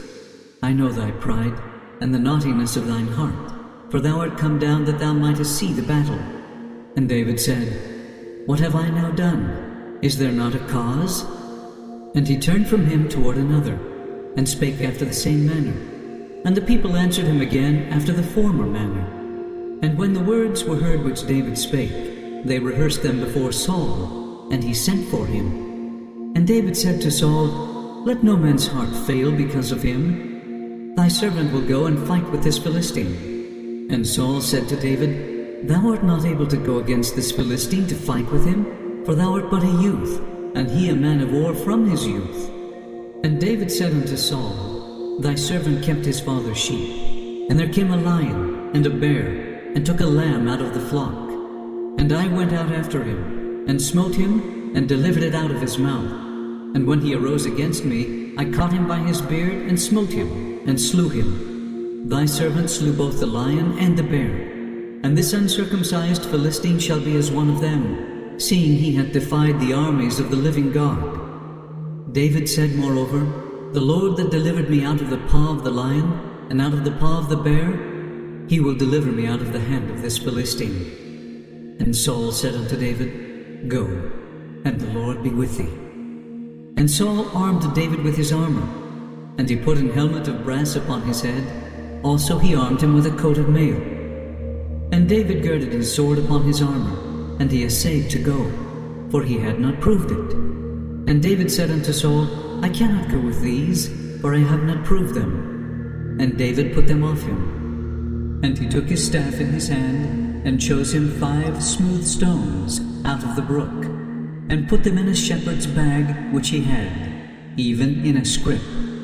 And his sling was in his hand, and he drew near to the Philistine. And the Philistine came on, and drew near unto David. And the man that bare the shield went before him. And when the Philistine looked about and saw David, he disdained him, for he was but a youth and ruddy, and of a fair countenance. And the Philistine said unto David, Am I a dog that thou comest to me with staves? And the Philistine cursed David by his gods. And the Philistine said to David, Come to me, and I will give thy flesh unto the fowls of the air, and to the beasts of the field. Then said David to the Philistine, Thou comest to me with a sword, and with a spear, and with a shield. But I come to thee in the name of the Lord of hosts, the God of the armies of Israel, whom thou hast defied. This day will the Lord deliver thee into mine hand, and I will smite thee, and take thine head from thee. And I will give the carcasses of the host of the Philistines this day unto the fowls of the air, and to the wild beasts of the earth, that all the earth may know that there is a God in Israel. And all this assembly shall know that the Lord saveth not with sword and spear, for the battle is the Lord's, and he will give you into our hands. And it came to pass, when the Philistine arose, and came and drew nigh to meet David, that David hastened, and ran toward the army to meet the Philistine. And David put his hand in his bag, and took thence a stone, and slang it, and smote the Philistine in his forehead, that the stone sunk into his forehead, and he fell upon his face to the earth. So David prevailed over the Philistine with a sling and with a stone, and smote the Philistine and slew him. But there was no sword in the hand of David. Therefore David ran, and stood upon the Philistine, and took his sword, and drew it out of the sheath thereof, and slew him, and cut off his head therewith. And when the Philistines saw their champion was dead, they fled. And the men of Israel and of Judah arose, and shouted, and pursued the Philistines, until thou come to the valley, and to the gates of Ekron. And the wounded of the Philistines fell down by the way to Shaaraim, even unto Gath, and unto Ekron. And the children of Israel returned from chasing after the Philistines, and they spoiled their tents. And David took the head of the Philistine, and brought it to Jerusalem. But he put his armor in his tent. And when Saul saw David go forth against the Philistine, he said unto Abner, the captain of the host, Abner, whose son is this youth? And Abner said, As thy soul liveth, O king, I cannot tell. And the king said, Inquire thou whose son the stripling is. And as David returned from the slaughter of the Philistine, Abner took him, and brought him before Saul with the head of the Philistine in his hand. And Saul said to him, Whose son art thou, thou young man? And David answered, I am the son of thy servant, Jesse, the Bethlehemite. Chapter 18. Jonathan loves David. Saul sets David over his armies. David is honored by the people, and Saul becomes jealous. David marries Michal, a daughter of Saul.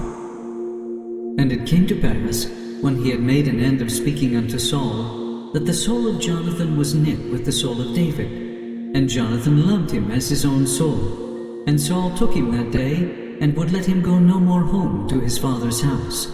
Then Jonathan and David made a covenant, because he loved him as his own soul. And Jonathan stripped himself of the robe that was upon him, and gave it to David, and his garments, even to his sword, and to his bow, and to his girdle.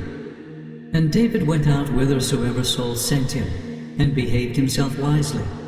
And Saul set him over the men of war, and he was accepted in the sight of all the people, and also in the sight of Saul's servants. And it came to pass, as they came, when David was returned from the slaughter of the Philistine, that the women came out of all cities of Israel, singing and dancing, to meet King Saul, with tabrets, with joy, and with instruments of music. And the women answered one another as they played, and said, Saul hath slain his thousands, and David his 10,000s. And Saul was very wroth, and the saying displeased him. And he said, They have ascribed unto David 10,000s, and to me they have ascribed but thousands. And what can he have more but the kingdom? And Saul eyed David from that day and forward.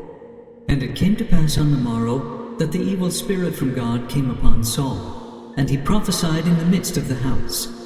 And David played with his hand, as at other times. And there was a javelin in Saul's hand. And Saul cast the javelin, for he said, I will smite David even to the wall with it. And David avoided out of his presence twice.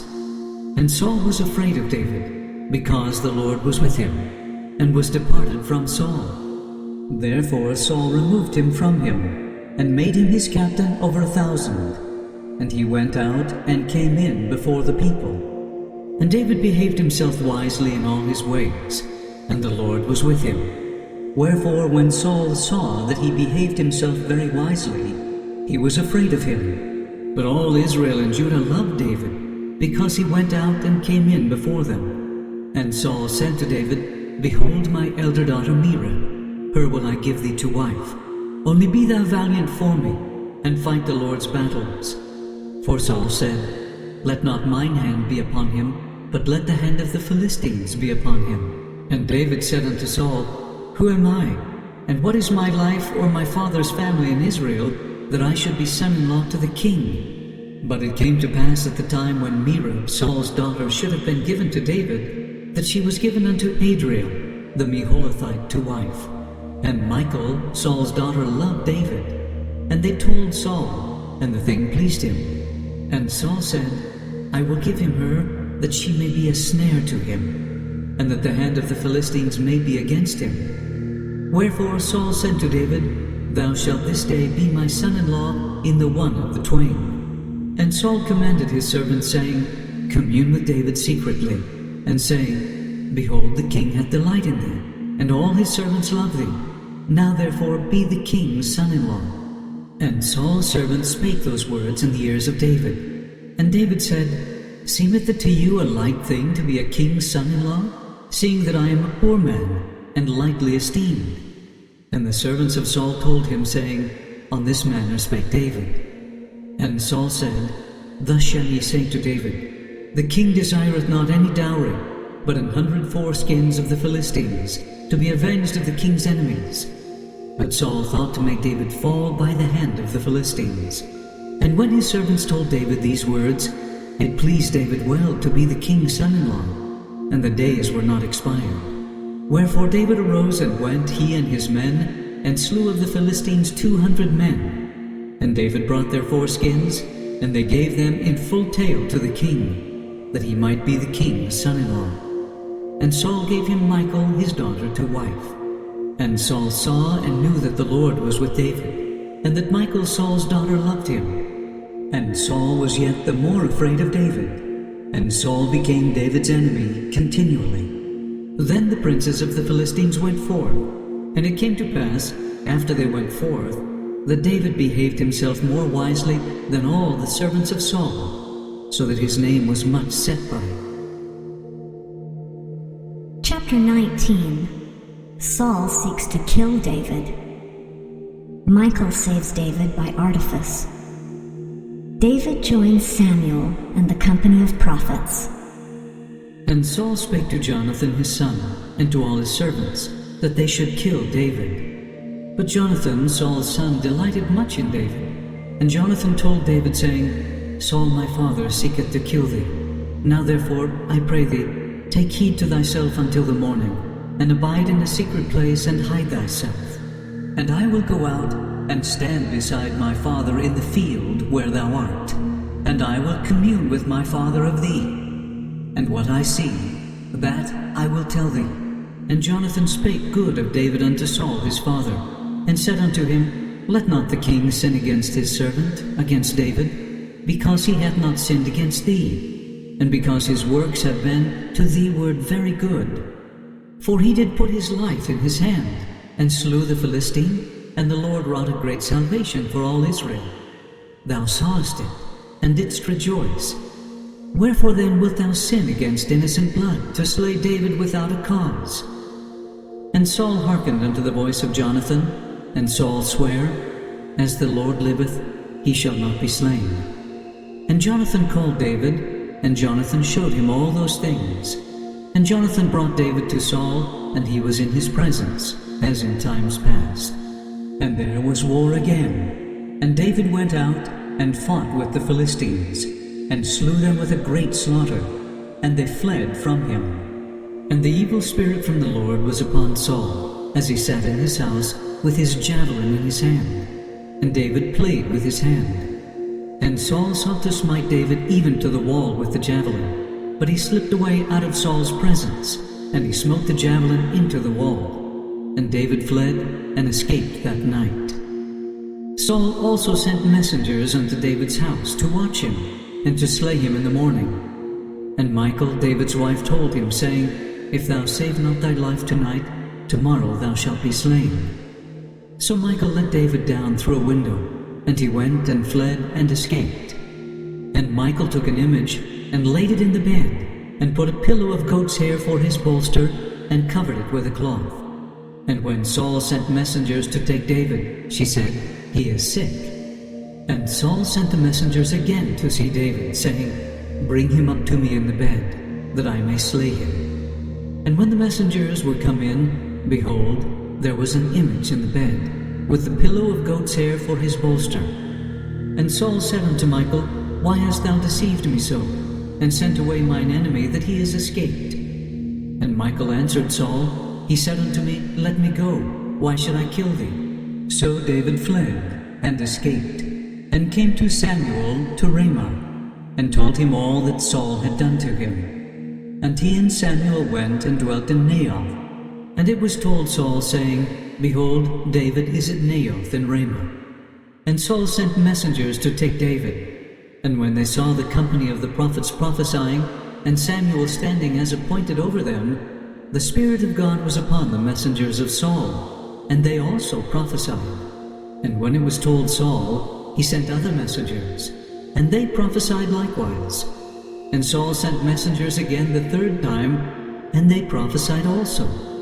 Then went he also to Ramah, and came to a great well that is in Shechem. And he asked and said, Where are Samuel and David? And one said, Behold, they be at Naioth in Ramah. And he went thither to Naioth in Ramah, and the Spirit of God was upon him also. And he went on and prophesied until he came to Naioth in Ramah. And he stripped off his clothes also, and prophesied before Samuel in like manner, and lay down naked all that day and all that night. Wherefore they say, Is Saul also among the prophets? Chapter 20. David and Jonathan make a covenant of friendship and peace. They take leave of each other. And David fled from Naioth in Ramah, and came and said before Jonathan, What have I done? What is mine iniquity? And what is my sin before thy father, that he seeketh my life? And he said unto him, God forbid, thou shalt not die. Behold, my father will do nothing either great or small, but that he will show it me. And why should my father hide this thing from me? It is not so. And David sware moreover, and said, Thy father certainly knoweth that I have found grace in thine eyes. And he saith, Let not Jonathan know this, lest he be grieved. But truly as the Lord liveth, and as thy soul liveth, there is but a step between me and death.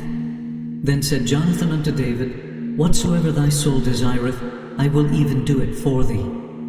And David said unto Jonathan, Behold, tomorrow is the new moon, and I should not fail to sit with the king at meat. But let me go, that I may hide myself in the field unto the third day at even. If thy father at all miss me, then say, David earnestly asked leave of me, that he might run to Bethlehem his city, for there is a yearly sacrifice there for all the family.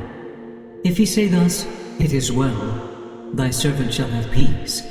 But if he be very wroth, then be sure that evil is determined by him. Therefore thou shalt deal kindly with thy servant, for thou hast brought thy servant into a covenant of the Lord with thee. Notwithstanding, if there be in me iniquity, slay me thyself. For why shouldest thou bring me to thy father? And Jonathan said, Far be it from thee. For if I knew certainly that evil were determined by my father to come upon thee, then would not I tell it thee? Then said David to Jonathan, Who shall tell me? Or what if thy father answer thee roughly? And Jonathan said unto David, Come, and let us go out into the field. And they went out both of them into the field.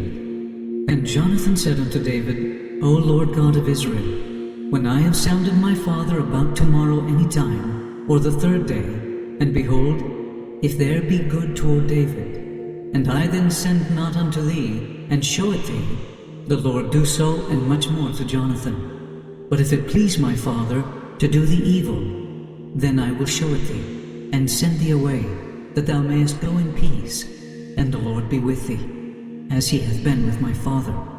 And thou shalt not only while yet I live show me the kindness of the Lord, that I die not, but also thou shalt not cut off thy kindness from my house forever.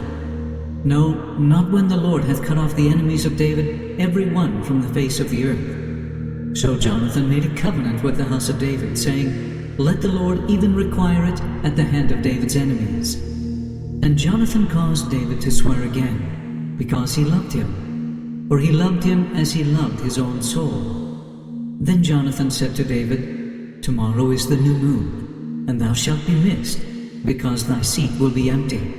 And when thou hast stayed 3 days, then thou shalt go down quickly, and come to the place where thou didst hide thyself when the business was in hand, and shalt remain by the stone Ezel. And I will shoot 3 arrows on the side thereof, as though I shot at a mark. And behold, I will send a lad, saying, Go, find out the arrows. If I expressly say unto the lad, Behold, the arrows are on this side of thee, take them, then come thou. For there is peace to thee, and no hurt, as the Lord liveth.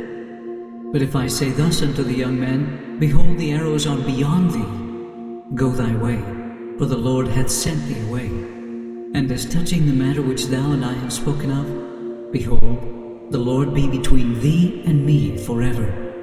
So David hid himself in the field, and when the new moon was come, the king sat him down to eat meat. And the king sat upon his seat, as at other times, even upon a seat by the wall. And Jonathan arose, and Abner sat by Saul's side, and David's place was empty. Nevertheless, Saul spake not anything that day, for he thought, Something hath befallen him. He is not clean. Surely he is not clean. And it came to pass on the morrow, which was the 2nd day of the month, that David's place was empty.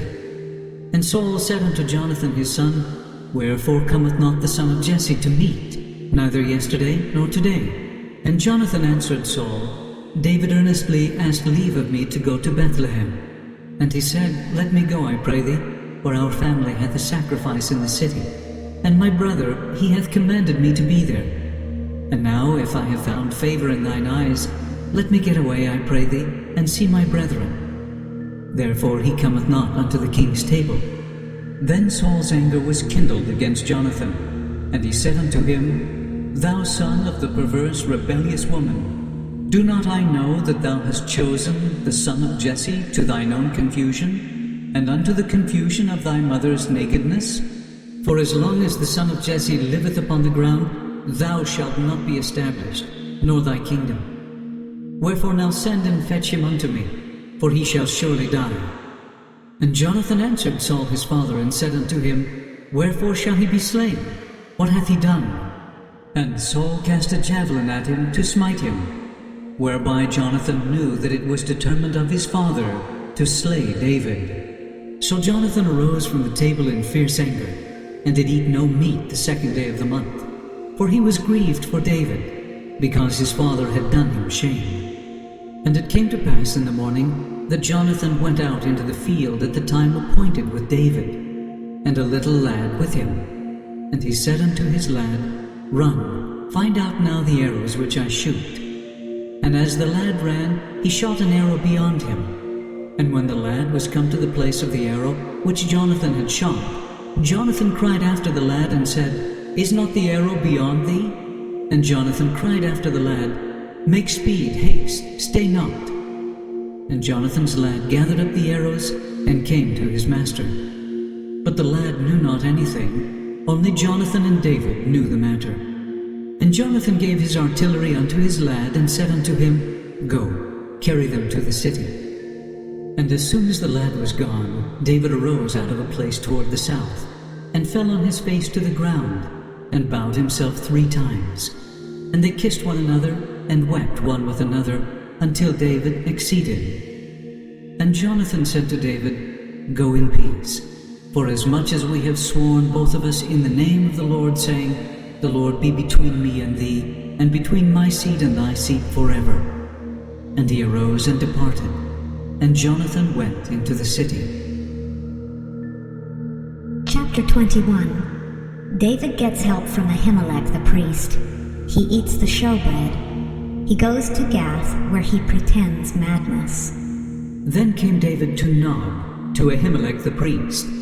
And Ahimelech was afraid at the meeting of David, and said unto him, "Why art thou alone, and no man with thee?"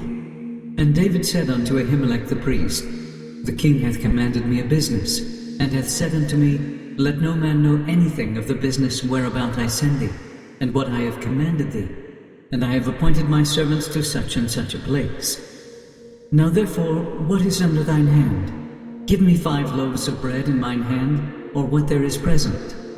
And the priest answered David and said, "There is no common bread under mine hand, but there is hallowed bread, if the young men have kept themselves at least from women." And David answered the priest and said unto him, "Of a truth women have been kept from us about these 3 days since I came out. And the vessels of the young men are holy, and the bread is in a manner common, yea, though it were sanctified this day in the vessel."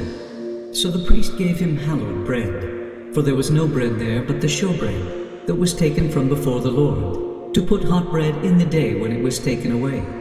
Now a certain man of the servants of Saul was there that day, detained before the Lord, and his name was Doeg, an Edomite, the chiefest of the herdmen that belonged to Saul.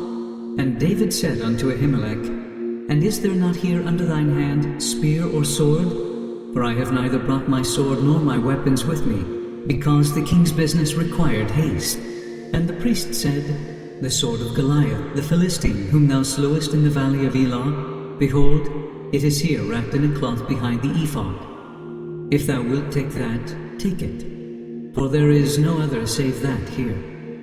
And David said, "There is none like that. Give it me." And David arose and fled that day for fear of Saul, and went to Achish, the king of Gath. And the servants of Achish said unto him, "Is not this David the king of the land? Did they not sing one to another of him in dances, saying, Saul hath slain his thousands, and David his 10,000s? And David laid up these words in his heart, and was sore afraid of Achish the king of Gath. And he changed his behavior before them, and feigned himself mad in their hands, and scrabbled on the doors of the gate, and let his spittle fall down upon his beard. Then said Achish unto his servants, Lo, ye see the man is mad. Wherefore then have ye brought him to me? Have I need of madmen, that ye have brought this fellow to play the madman in my presence? Shall this fellow come into my house? Chapter 22. David gains followers. He goes from one place to another, fleeing from Saul. Saul slays the priests who showed kindness to David. David therefore departed thence, and escaped to the cave Adullam. And when his brethren and all his father's house heard it, they went down thither to him. And every one that was in distress, and every one that was in debt, and every one that was discontented, gathered themselves unto him. And he became a captain over them. And there were with him about 400 men. And David went thence to Mizpeh of Moab. And he said unto the king of Moab, Let my father and my mother, I pray thee, come forth, and be with you, till I know what God will do for me. And he brought them before the king of Moab, and they dwelt with him all the while that David was in the hold. And the prophet Gad said unto David, Abide not in the hold, depart, and get thee into the land of Judah. Then David departed, and came into the forest of Hereth. When Saul heard that David was discovered, and the men that were with him, now Saul abode in Gibeah under a tree in Ramah, having his spear in his hand, and all his servants were standing about him. Then Saul said unto his servants that stood about him, Hear now, ye Benjamites, will the son of Jesse give every one of you fields and vineyards, and make you all captains of thousands and captains of hundreds? That all of you have conspired against me, and there is none that showeth me that my son hath made a league with the son of Jesse? And there is none of you that is sorry for me, or showeth unto me that my son hath stirred up my servant against me, to lie in wait, as at this day? Then answered Doeg the Edomite, which was set over the servants of Saul, and said, I saw the son of Jesse coming to Nob, to Ahimelech the son of Ahitub. And he inquired of the Lord for him, and gave him victuals, and gave him the sword of Goliath the Philistine. Then the king sent to call Ahimelech the priest, the son of Ahitub, and all his father's house, the priests that were in Nob. And they came all of them to the king. And Saul said, Hear now, thou son of Ahitub. And he answered, Here I am, my lord. And Saul said unto him, Why have ye conspired against me, thou and the son of Jesse, in that thou hast given him bread and a sword, and hast inquired of God for him, that he should rise against me to lie in wait, as at this day? Then Ahimelech answered the king and said, And who is so faithful among all thy servants as David, which is the king's son-in-law, and goeth at thy bidding, and is honorable in thine house? Did I then begin to inquire of God for him? Be it far from me. Let not the king impute anything unto his servant, nor to all the house of my father. For thy servant knew nothing of all this, less or more. And the king said, Thou shalt surely die, Ahimelech, thou and all thy father's house. And the king said unto the footmen that stood about him, Turn, and slay the priests of the Lord, because their hand also is with David, and because they knew when he fled, and did not show it to me. But the servants of the king would not put forth their hand to fall upon the priests of the Lord. And the king said to Doeg, Turn thou, and fall upon the priests. And Doeg the Edomite turned, and he fell upon the priests, and slew on that day 85 persons that did wear a linen ephod. And Nob, the city of the priests, smote he with the edge of the sword, both men and women, children and sucklings, and oxen and asses and sheep with the edge of the sword. And one of the sons of Ahimelech, the son of Ahitub, named Abiathar, escaped, and fled after David. And Abiathar showed David that Saul had slain the Lord's priests. And David said unto Abiathar, I knew it that day, when Doeg the Edomite was there, that he would surely tell Saul, I have occasioned the death of all the persons of thy father's house. Abide thou with me, fear not, for he that seeketh my life seeketh thy life, but with me thou shalt be in safeguard. Chapter 23. David smites the Philistines and saves Keilah. He continues to flee from Saul. Jonathan comforts him in Ziph. Then they told David, saying, Behold, the Philistines fight against Keilah, and they rob the threshing floors. Therefore David inquired of the Lord, saying, Shall I go and smite these Philistines? And the Lord said unto David, Go, and smite the Philistines, and save Keilah. And David's men said unto him, Behold, we be afraid here in Judah. How much more then if we come to Keilah against the armies of the Philistines? Then David inquired of the Lord yet again. And the Lord answered him and said, Arise, go down to Keilah, for I will deliver the Philistines into thine hand. So David and his men went to Keilah, and fought with the Philistines, and brought away their cattle, and smote them with a great slaughter. So David saved the inhabitants of Keilah. And it came to pass, when Abiathar the son of Ahimelech fled to David to Keilah, that he came down with an ephod in his hand. And it was told Saul that David was come to Keilah. And Saul said, God hath delivered him into mine hand, for he is shut in, by entering into a town that hath gates and bars. And Saul called all the people together to war, to go down to Keilah, to besiege David and his men. And David knew that Saul secretly practiced mischief against him. And he said to Abiathar the priest, Bring hither the ephod. Then said David, O Lord God of Israel, thy servant hath certainly heard that Saul seeketh to come to Keilah, to destroy the city for my sake. Will the men of Keilah deliver me up into his hand? Will Saul come down, as thy servant hath heard? O Lord God of Israel, I beseech thee, tell thy servant. And the Lord said, He will come down. Then said David, Will the men of Keilah deliver me and my men into the hand of Saul? And the Lord said, They will deliver thee up. Then David and his men, which were about 600, arose and departed out of Keilah, and went whithersoever they could go. And it was told Saul that David was escaped from Keilah, and he forbare to go forth. And David abode in the wilderness in strongholds, and remained in a mountain in the wilderness of Ziph.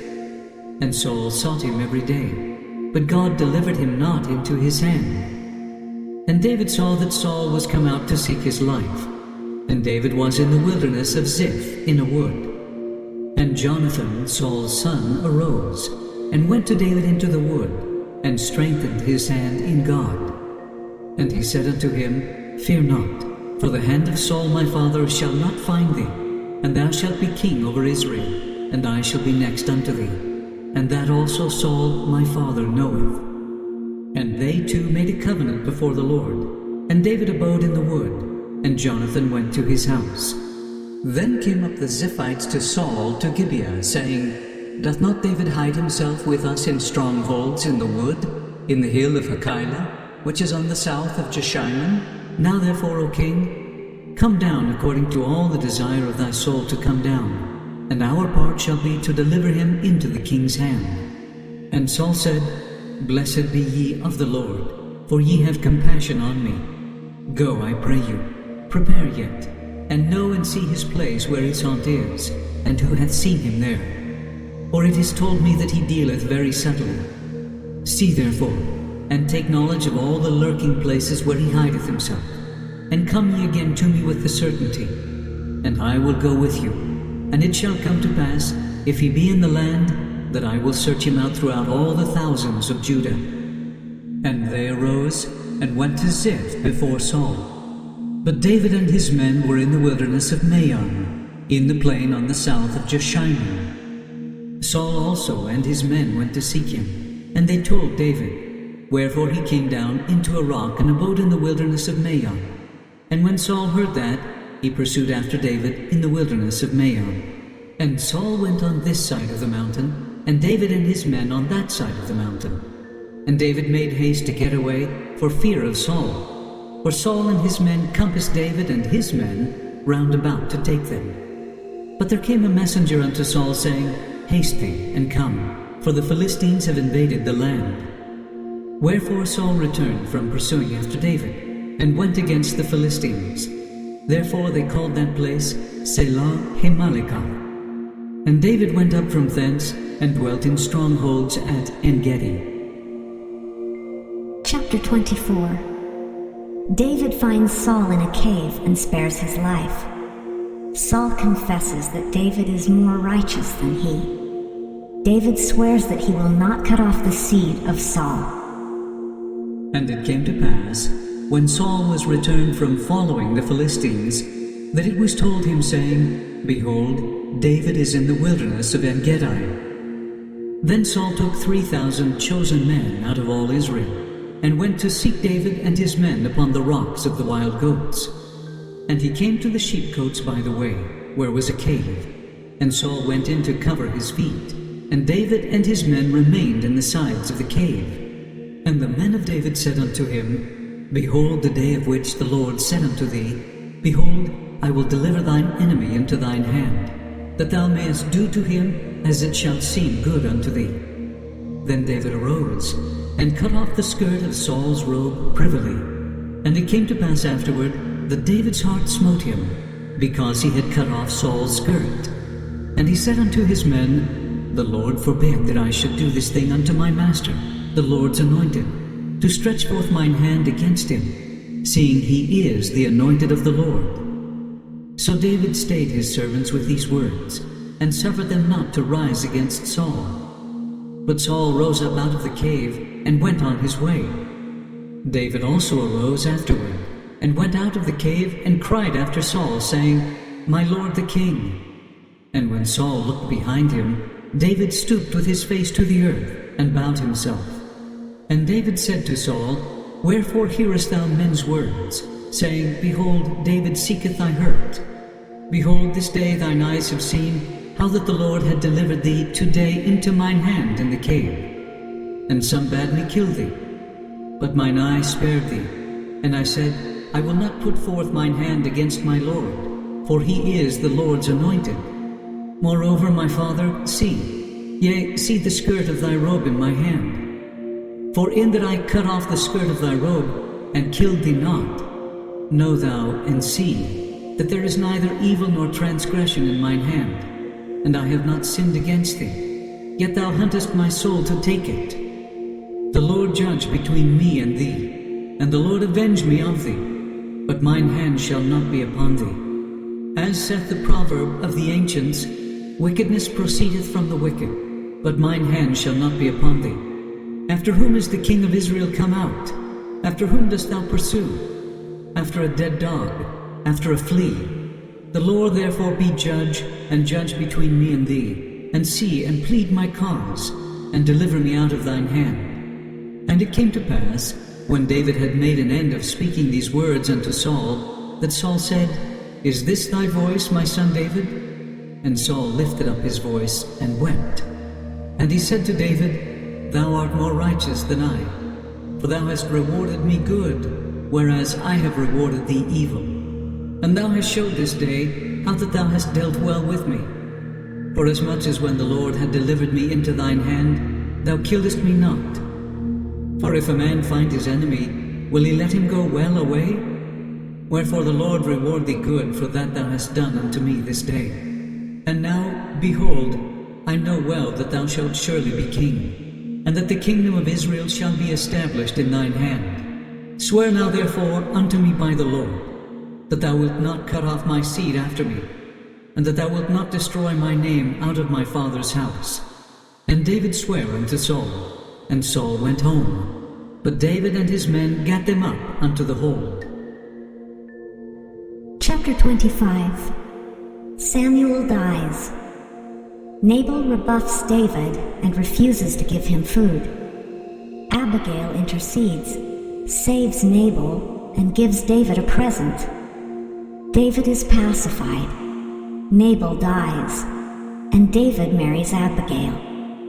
And Samuel died, and all the Israelites were gathered together and lamented him, and buried him in his house at Ramah. And David arose and went down to the wilderness of Paran. And there was a man in Maon, whose possessions were in Carmel. And the man was very great, and he had 3,000 sheep and 1,000 goats, and he was shearing his sheep in Carmel. Now the name of the man was Nabal, and the name of his wife Abigail. And she was a woman of good understanding, and of a beautiful countenance. But the man was churlish and evil in his doings, and he was of the house of Caleb.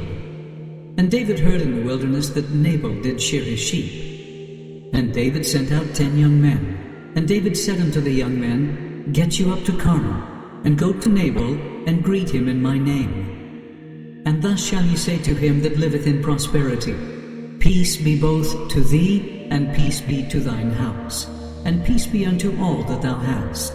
And now I have heard that thou hast shearers. Now thy shepherds which were with us, we hurt them not, neither was there aught missing unto them, all the while they were in Carmel. Ask thy young men, and they will show thee. Wherefore let the young men find favor in thine eyes.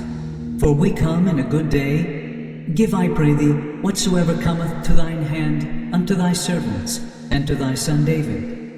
And when David's young men came, they spake to Nabal according to all those words in the name of David, and ceased. And Nabal answered David's servants and said, Who is David, and who is the son of Jesse? There be many servants nowadays that break away every man from his master. Shall I then take my bread and my water and my flesh that I have killed from my shearers, and give it unto men whom I know not whence they be? So David's young men turned their way and went again, and came and told him all those sayings. And David said unto his men, Gird ye on every man his sword.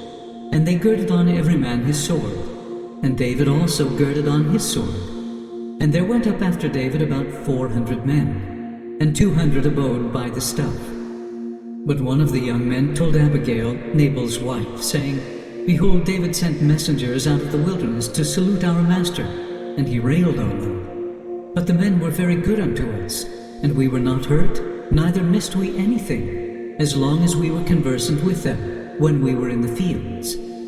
They were a wall unto us, both by night and day, all the while we were with them keeping the sheep. Now therefore know and consider what thou wilt do, for evil is determined against our master, and against all his household. For he is such a son of Belial, that a man cannot speak to him. Then Abigail made haste, and took 200 loaves, and 2 bottles of wine, and 5 sheep ready dressed, and 5 measures of parched corn, and 100 clusters of raisins, and 200 cakes of figs, and laid them on asses. And she said unto her servants, Go on before me. Behold, I come after you. But she told not her husband Nabal. And it was so, as she rode on the ass, that she came down by the covert of the hill. And behold, David and his men came down against her, and she met them. Now David had said, Surely in vain have I kept all that this fellow hath in the wilderness, so that nothing was missed of all that pertained unto him. And he hath requited me evil for good. So and more also do God unto the enemies of David, if I leave of all that pertain to him by the morning light any that pisseth against the wall.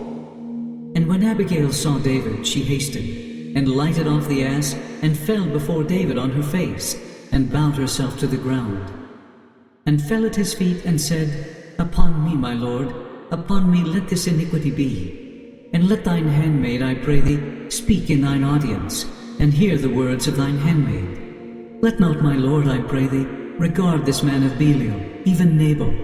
For as his name is, so is he. Nabal is his name, and folly is with him. But I thine handmaid saw not the young men of my lord, whom thou didst send. Now therefore, my lord, as the Lord liveth, and as thy soul liveth, seeing the Lord hath withholden thee from coming to shed blood, and from avenging thyself with thine own hand, now let thine enemies, and they that seek evil to my lord, be as Nabal. And now this blessing which thine handmaid hath brought unto my lord, let it even be given unto the young men that follow my lord. I pray thee, forgive the trespass of thine handmaid, for the Lord will certainly make my lord a sure house, because my lord fighteth the battles of the Lord, and evil hath not been found in thee all thy days. Yet a man is risen to pursue thee, and to seek thy soul. But the soul of my lord shall be bound in the bundle of life with the Lord thy God, and the souls of thine enemies, them shall he sling out, as out of the middle of a sling. And it shall come to pass, when the Lord shall have done to my lord according to all the good that he hath spoken concerning thee, and shall have appointed thee ruler over Israel, that this shall be no grief unto thee, nor offense of heart unto my lord, either that thou hast shed blood causeless, or that my lord hath avenged himself. But when the Lord shall have dealt well with my lord, then remember thine handmaid. And David said to Abigail, Blessed be the Lord God of Israel, which sent thee this day to meet me. And blessed be thy advice, and blessed be thou, which hast kept me this day from coming to shed blood, and from avenging myself with mine own hand. For in very deed, as the Lord God of Israel liveth, which hath kept me back from hurting thee, except thou hadst hasted to come to meet me, surely there had not been left unto Nabal by the morning light any that pisseth against the wall. So David received of her hand that which she had brought him, and said unto her, Go up in peace to thine house. See, I have hearkened to thy voice, and have accepted thy person. And Abigail came to Nabal, and behold, he held a feast in his house, like the feast of a king. And Nabal's heart was merry within him, for he was very drunken. Wherefore she told him nothing, less or more, until the morning light. But it came to pass in the morning, when the wine was gone out of Nabal, and his wife had told him these things, that his heart died within him, and he became as a stone. And it came to pass, about 10 days after, that the Lord smote Nabal, that he died. And when David heard that Nabal was dead, he said, Blessed be the Lord, that hath pleaded the cause of my reproach from the hand of Nabal, and hath kept his servant from evil. For the Lord hath returned the wickedness of Nabal upon his own head. And David sent, and communed with Abigail, to take her to him to wife.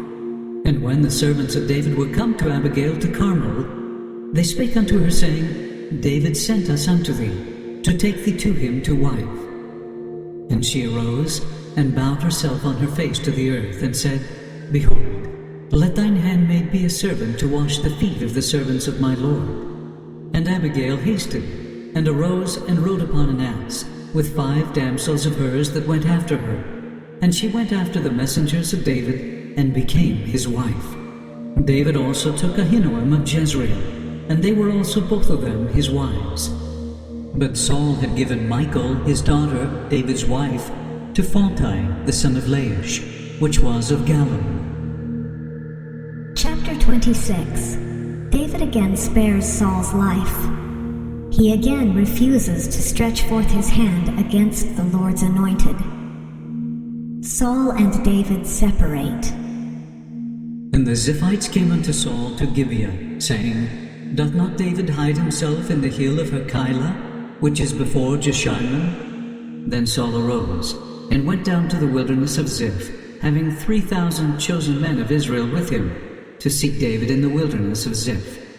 And Saul pitched in the hill of Hachilah, which is before Jeshimon by the way. But David abode in the wilderness, and he saw that Saul came after him into the wilderness. David therefore sent out spies, and understood that Saul was come in very deed. And David arose and came to the place where Saul had pitched. And David beheld the place where Saul lay, and Abner the son of Ner, the captain of his host. And Saul lay in the trench, and the people pitched round about him. Then answered David and said to Ahimelech the Hittite, and to Abishai the son of Zeruiah, brother to Joab, saying, Who will go down with me to Saul to the camp? And Abishai said, I will go down with thee. So David and Abishai came to the people by night. And behold, Saul lay sleeping within the trench, and his spear stuck in the ground at his bolster. But Abner and the people lay round about him. Then said Abishai to David, God hath delivered thine enemy into thine hand this day. Now therefore let me smite him, I pray thee, with the spear, even to the earth at once, and I will not smite him the second time. And David said to Abishai, Destroy him not. For who can stretch forth his hand against the Lord's anointed, and be guiltless?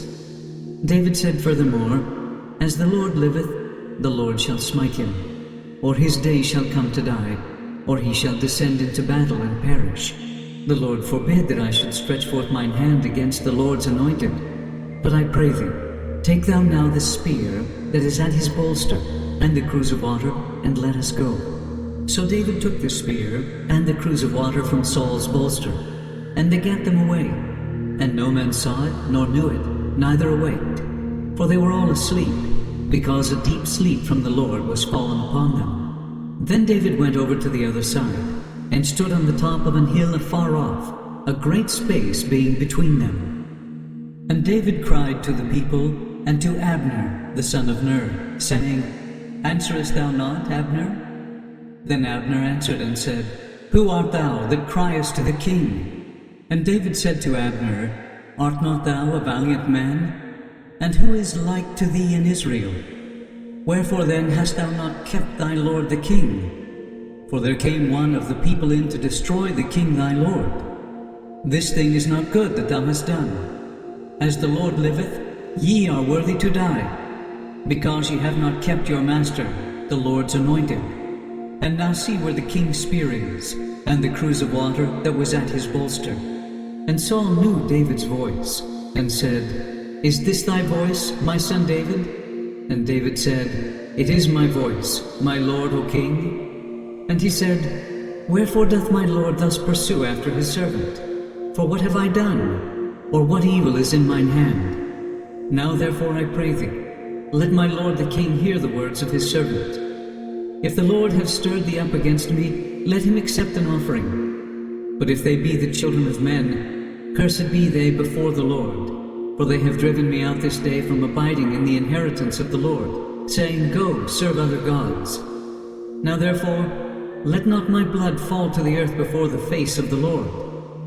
For the king of Israel is come out to seek a flea, as when one doth hunt a partridge in the mountains. Then said Saul, I have sinned. Return, my son David, for I will no more do thee harm, because my soul was precious in thine eyes this day. Behold, I have played the fool, and have erred exceedingly. And David answered and said, Behold the king's spear, and let one of the young men come over and fetch it. The Lord rendered to every man his righteousness and his faithfulness. For the Lord delivered thee into my hand today, but I would not stretch forth mine hand against the Lord's anointed. And behold, as thy life was much set by this day in mine eyes, so let my life be much set by in the eyes of the Lord, and let him deliver me out of all tribulation. Then Saul said to David, Blessed be thou, my son David. Thou shalt both do great things, and also shalt still prevail. So David went on his way, and Saul returned to his place. Chapter 27. David flees to Achish at Gath. He dwells among the Philistines for 16 months. And David said in his heart, I shall now perish one day by the hand of Saul. There is nothing better for me than that I should speedily escape into the land of the Philistines.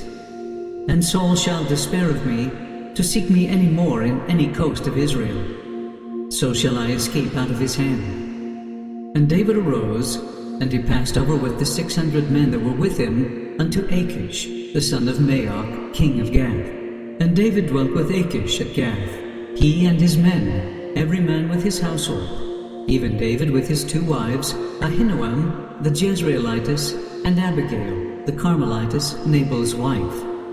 And it was told Saul that David was fled to Gath, and he sought no more again for him. And David said unto Achish, If I have now found grace in thine eyes, let them give me a place in some town in the country, that I may dwell there.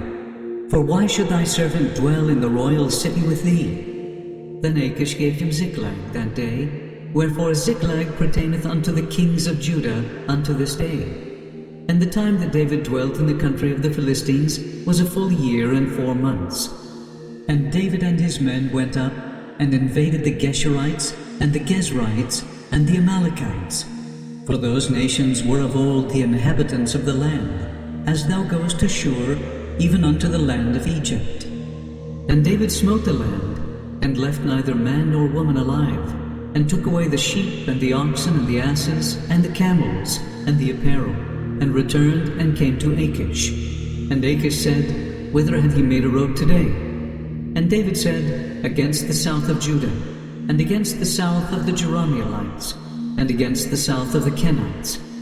And David saved neither man nor woman alive, to bring tidings to Gath, saying, Lest they should tell on us, saying, So did David, and so will be his manner all the while he dwelleth in the country of the Philistines. And Achish believed David, saying, He hath made his people Israel utterly to abhor him. Therefore he shall be my servant forever. Chapter 28. Saul inquires of the witch of Endor for revelation. She foretells his death, the death of his sons, and the defeat of Israel by the Philistines. And it came to pass in those days that the Philistines gathered their armies together for warfare, to fight with Israel. And Achish said unto David, Know thou assuredly that thou shalt go out with me to battle, thou and thy men. And David said to Achish, Surely thou shalt know what thy servant can do. And Achish said to David, Therefore will I make thee keeper of mine head forever. Now Samuel was dead, and all Israel had lamented him, and buried him in Ramah, even in his own city. And Saul had put away those that had familiar spirits, and the wizards out of the land. And the Philistines gathered themselves together, and came and pitched in Shunem. And Saul gathered all Israel together, and they pitched in Gilboa. And when Saul saw the host of the Philistines, he was afraid, and his heart greatly trembled. And when Saul inquired of the Lord answered him not, neither by dreams, nor by Urim, nor by prophets. Then said Saul unto his servants, Seek me a woman that hath a familiar spirit, that I may go to her and inquire of her. And his servants said to him, Behold, there is a woman that hath a familiar spirit at Endor. And Saul disguised himself, and put on other raiment. And he went, and 2 men with him, and they came to the woman by night. And he said, I pray thee, divine unto me by the familiar spirit, and bring me him up, whom I shall name unto thee.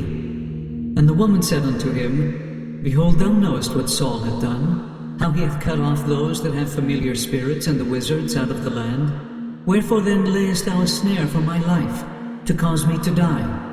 And Saul sware to her by the Lord, saying, As the Lord liveth, there shall no punishment happen to thee for this thing. Then said the woman, Whom shall I bring up unto thee? And he said, Bring me up Samuel. And when the woman saw Samuel, she cried with a loud voice. And the woman spake to Saul, saying, Why hast thou deceived me? For thou art Saul. And the king said unto her, Be not afraid, for what sawest thou? And the woman said unto Saul, I saw gods ascending out of the earth. And he said unto her, What form is he of? And she said, An old man cometh up, and he is covered with a mantle. And Saul perceived that it was Samuel, and he stooped with his face to the ground, and bowed himself. And Samuel said to Saul, Why hast thou disquieted me, to bring me up? And Saul answered, I am sore distressed, for the Philistines make war against me, and God is departed from me, and answereth me no more, neither by prophets nor by dreams. Therefore I have called thee, that thou mayest make known unto me what I shall do. Then said Samuel, Wherefore then dost thou ask of me, seeing the Lord is departed from thee, and is become thine enemy? And the Lord hath done to him as he spake by me. For the Lord hath rent the kingdom out of thine hand, and given it to thy neighbor, even to David, because thou obeyedst not the voice of the Lord, nor executest his fierce wrath upon Amalek. Therefore hath the Lord done this thing unto thee this day. Moreover, the Lord will also deliver Israel with thee into the hand of the Philistines. And tomorrow shalt thou and thy sons be with me. The Lord also shall deliver the host of Israel into the hand of the Philistines. Then Saul fell straightway all along on the earth, and was sore afraid, because of the words of Samuel. And there was no strength in him, for he had eaten no bread all the day, nor all the night. And the woman came unto Saul, and saw that he was sore troubled, and said unto him, Behold, thine handmaid hath obeyed thy voice, and I have put my life in my hand, and have hearkened unto thy words which thou spakest unto me. Now therefore I pray thee, hearken thou also unto the voice of thine handmaid, and let me set a morsel of bread before thee, and eat, that thou mayest have strength when thou goest on thy way. But he refused, and said, I will not eat. But his servants, together with the woman, compelled him, and he hearkened unto their voice. So he arose from the earth, and sat upon the bed. And the woman had a fat calf in the house, and she hasted and killed it, and took flour, and kneaded it, and did bake unleavened bread thereof. And she brought it before Saul, and before his servants, and they did eat. Then they rose up, and went away that night. Chapter 29. Israel and the Philistines gather for war. The Philistine princes send David away. Now the Philistines gathered together all their armies to Aphek, and the Israelites pitched by a fountain which is in Jezreel. And the lords of the Philistines passed on by hundreds and by thousands. But David and his men passed on in the rearward with Achish. Then said the princes of the Philistines, What do these Hebrews here? And Achish said unto the princes of the Philistines, Is not this David, the servant of Saul, the king of Israel, which hath been with me these days or these years? And I have found no fault in him since he fell unto me unto this day. And the princes of the Philistines were wroth with him. And the princes of the Philistines said unto him, Make this fellow return, that he may go again to his place which thou hast appointed him. And let him not go down with us to battle, lest in the battle he be an adversary to us. For wherewith should he reconcile himself unto his master? Should it not be with the heads of these men? Is not this David, of whom they sang one to another in dances, saying, Saul slew his thousands, and David his 10,000s? Then Achish called David, and said unto him, Surely, as the Lord liveth, thou hast been upright, and thy going out and thy coming in with me in the host is good in my sight. For I have not found evil in thee since the day of thy coming unto me unto this day. Nevertheless, the Lord's favour thee not. Wherefore now return, and go in peace, that thou displease not the lords of the Philistines. And David said unto Achish, But what have I done? And what hast thou found in thy servant so long as I have been with thee unto this day? that I may not go fight against the enemies of my lord the king. And Achish answered and said to David, I know that thou art good in my sight, as an angel of God. Notwithstanding, the princes of the Philistines have said, He shall not go up with us to the battle. Wherefore now rise up early in the morning, with thy master's servants that are come with thee. And as soon as ye be up early in the morning, and have light, depart. So David and his men rose up early to depart in the morning, to return into the land of the Philistines. And the Philistines went up to Jezreel. Chapter 30. The Amalekites spoil Ziklag and the borders of Judah. David smites Amalek and regains and divides the spoil. And it came to pass, when David and his men were come to Ziklag on the third day, that the Amalekites had invaded the south, and Ziklag, and smitten Ziklag, and burned it with fire, and had taken the women captives that were therein. They slew not any, either great or small, but carried them away, and went on their way. So David and his men came to the city, and behold, it was burned with fire, and their wives and their sons and their daughters were taken captives. Then David and the people that were with him lifted up their voice and wept, until they had no more power to weep. And David's 2 wives were taken captives, Ahinoam the Jezreelitess, and Abigail the wife of Nabal the Carmelite. And David was greatly distressed, for the people spake of stoning him, because the soul of all the people was grieved, every man for his sons and for his daughters. But David encouraged himself in the Lord his God.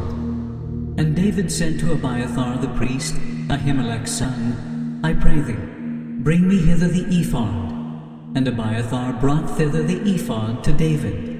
And David inquired at the Lord, saying, Shall I pursue after this troop? Shall I overtake them? And he answered him, Pursue, for thou shalt surely overtake them, and without fail recover all. So David went, he and the 600 men that were with him, and came to the brook Besor, where those that were left behind stayed. But David pursued, he and 400 men, for 200 abode behind, which were so faint that they could not go over the brook Besor. And they found an Egyptian in the field, and brought him to David, and gave him bread, and he did eat, and they made him drink water. And they gave him a piece of a cake of figs, and 2 clusters of raisins. And when he had eaten, his spirit came again to him, for he had eaten no bread, nor drunk any water 3 days and 3 nights. And David said unto him, To whom belongest thou, and whence art thou? And he said, I am a young man of Egypt, servant to an Amalekite, and my master left me, because 3 days agone I fell sick. We made an invasion upon the south of the Kerethites, and upon the coast which belongeth to Judah, and upon the south of Caleb, and we burned Ziklag with fire. And David said to him, Canst thou bring me down to this company? And he said, Swear unto me by God, that thou wilt neither kill me, nor deliver me into the hands of my master, and I will bring thee down to this company. And when he had brought him down, behold, they were spread abroad upon all the earth, eating and drinking and dancing, because of all the great spoil that they had taken out of the land of the Philistines and out of the land of Judah. And David smote them from the twilight even unto the evening of the next day, and there escaped not a man of them, save 400 young men which rode upon camels and fled. And David recovered all that the Amalekites had carried away, and David rescued his 2 wives. And there was nothing lacking to them, neither small nor great, neither sons nor daughters, neither spoil, nor anything that they had taken to them. David recovered all. And David took all the flocks and the herds which they drave before those other cattle, and said, This is David's spoil. And David came to the 200 men, which were so faint that they could not follow David, whom they had made also to abide at the brook Besor. And they went forth to meet David, and to meet the people that were with him. And when David came near to the people, he saluted them. Then answered all the wicked men and men of Belial, of those that went with David, and said, Because they went not with us, we will not give them aught of the spoil that we have recovered, save to every man his wife and his children, that they may lead them away and depart. Then said David, Ye shall not do so, my brethren, with that which the Lord hath given us, who hath preserved us and deliver the company that came against us into our hand. For who will hearken unto you in this matter? But as his part is that goeth down to the battle, so shall his part be that tarrieth by the stuff. They shall part alike. And it was so from that day forward, that he made it a statute and an ordinance for Israel unto this day. And when David came to Ziklag, he sent of the spoil unto the elders of Judah, even to his friends, saying, Behold, a present for you of the spoil of the enemies of the Lord, to them which were in Bethel, and to them which were in South Ramoth, and to them which were in Jatir, and to them which were in Aroer, and to them which were in Siphmoth, and to them which were in Eshtemoa, and to them which were in Rekel, and to them which were in the cities of the Jerahmeelites, and to them which were in the cities of the Kenites, and to them which were in Hormah, and to them which were in Korashim, and to them which were in Ethak, and to them which were in Hebron, and to all the places where David himself and his men were wont to hunt. Chapter 31. The Philistines defeat Israel. Saul and his 3 sons are slain. Their bodies are retrieved by the Gileadites and burned. Now the Philistines fought against Israel, and the men of Israel fled from before the Philistines, and fell down slain in Mount Gilboa. And the Philistines followed hard upon Saul and upon his sons. And the Philistines slew Jonathan, and Abinadab, and Malchishua, Saul's sons. And the battle went sore against Saul, and the archers hit him, and he was sore wounded of the archers. Then said Saul unto his armor-bearer, Draw thy sword, and thrust me through therewith, lest these uncircumcised come and thrust me through, and abuse me. But his armor-bearer would not, for he was sore afraid. Therefore Saul took a sword, and fell upon it. And when his armor-bearer saw that Saul was dead, he fell likewise upon his sword, and died with him. So Saul died, and his 3 sons, and his armor-bearer, and all his men, that same day together. And when the men of Israel that were on the other side of the valley, and they that were on the other side Jordan, saw that the men of Israel fled, and that Saul and his sons were dead, they forsook the cities and fled. And the Philistines came and dwelt in them. And it came to pass on the morrow, when the Philistines came to strip the slain, that they found Saul and his 3 sons fallen in Mount Gilboa. And they cut off his head, and stripped off his armor, and sent into the land of the Philistines round about to publish it in the house of their idols, and among the people. And they put his armor in the house of Ashtaroth, and they fastened his body to the wall of Bethshan. And when the inhabitants of Jabesh Gilead heard of that which the Philistines had done to Saul, all the valiant men arose, and went all night, and took the body of Saul, and the bodies of his sons from the wall of Bethshan, and came to Jabesh, and burnt them there. And they took their bones, and buried them under a tree at Jabesh, and fasted 7 days.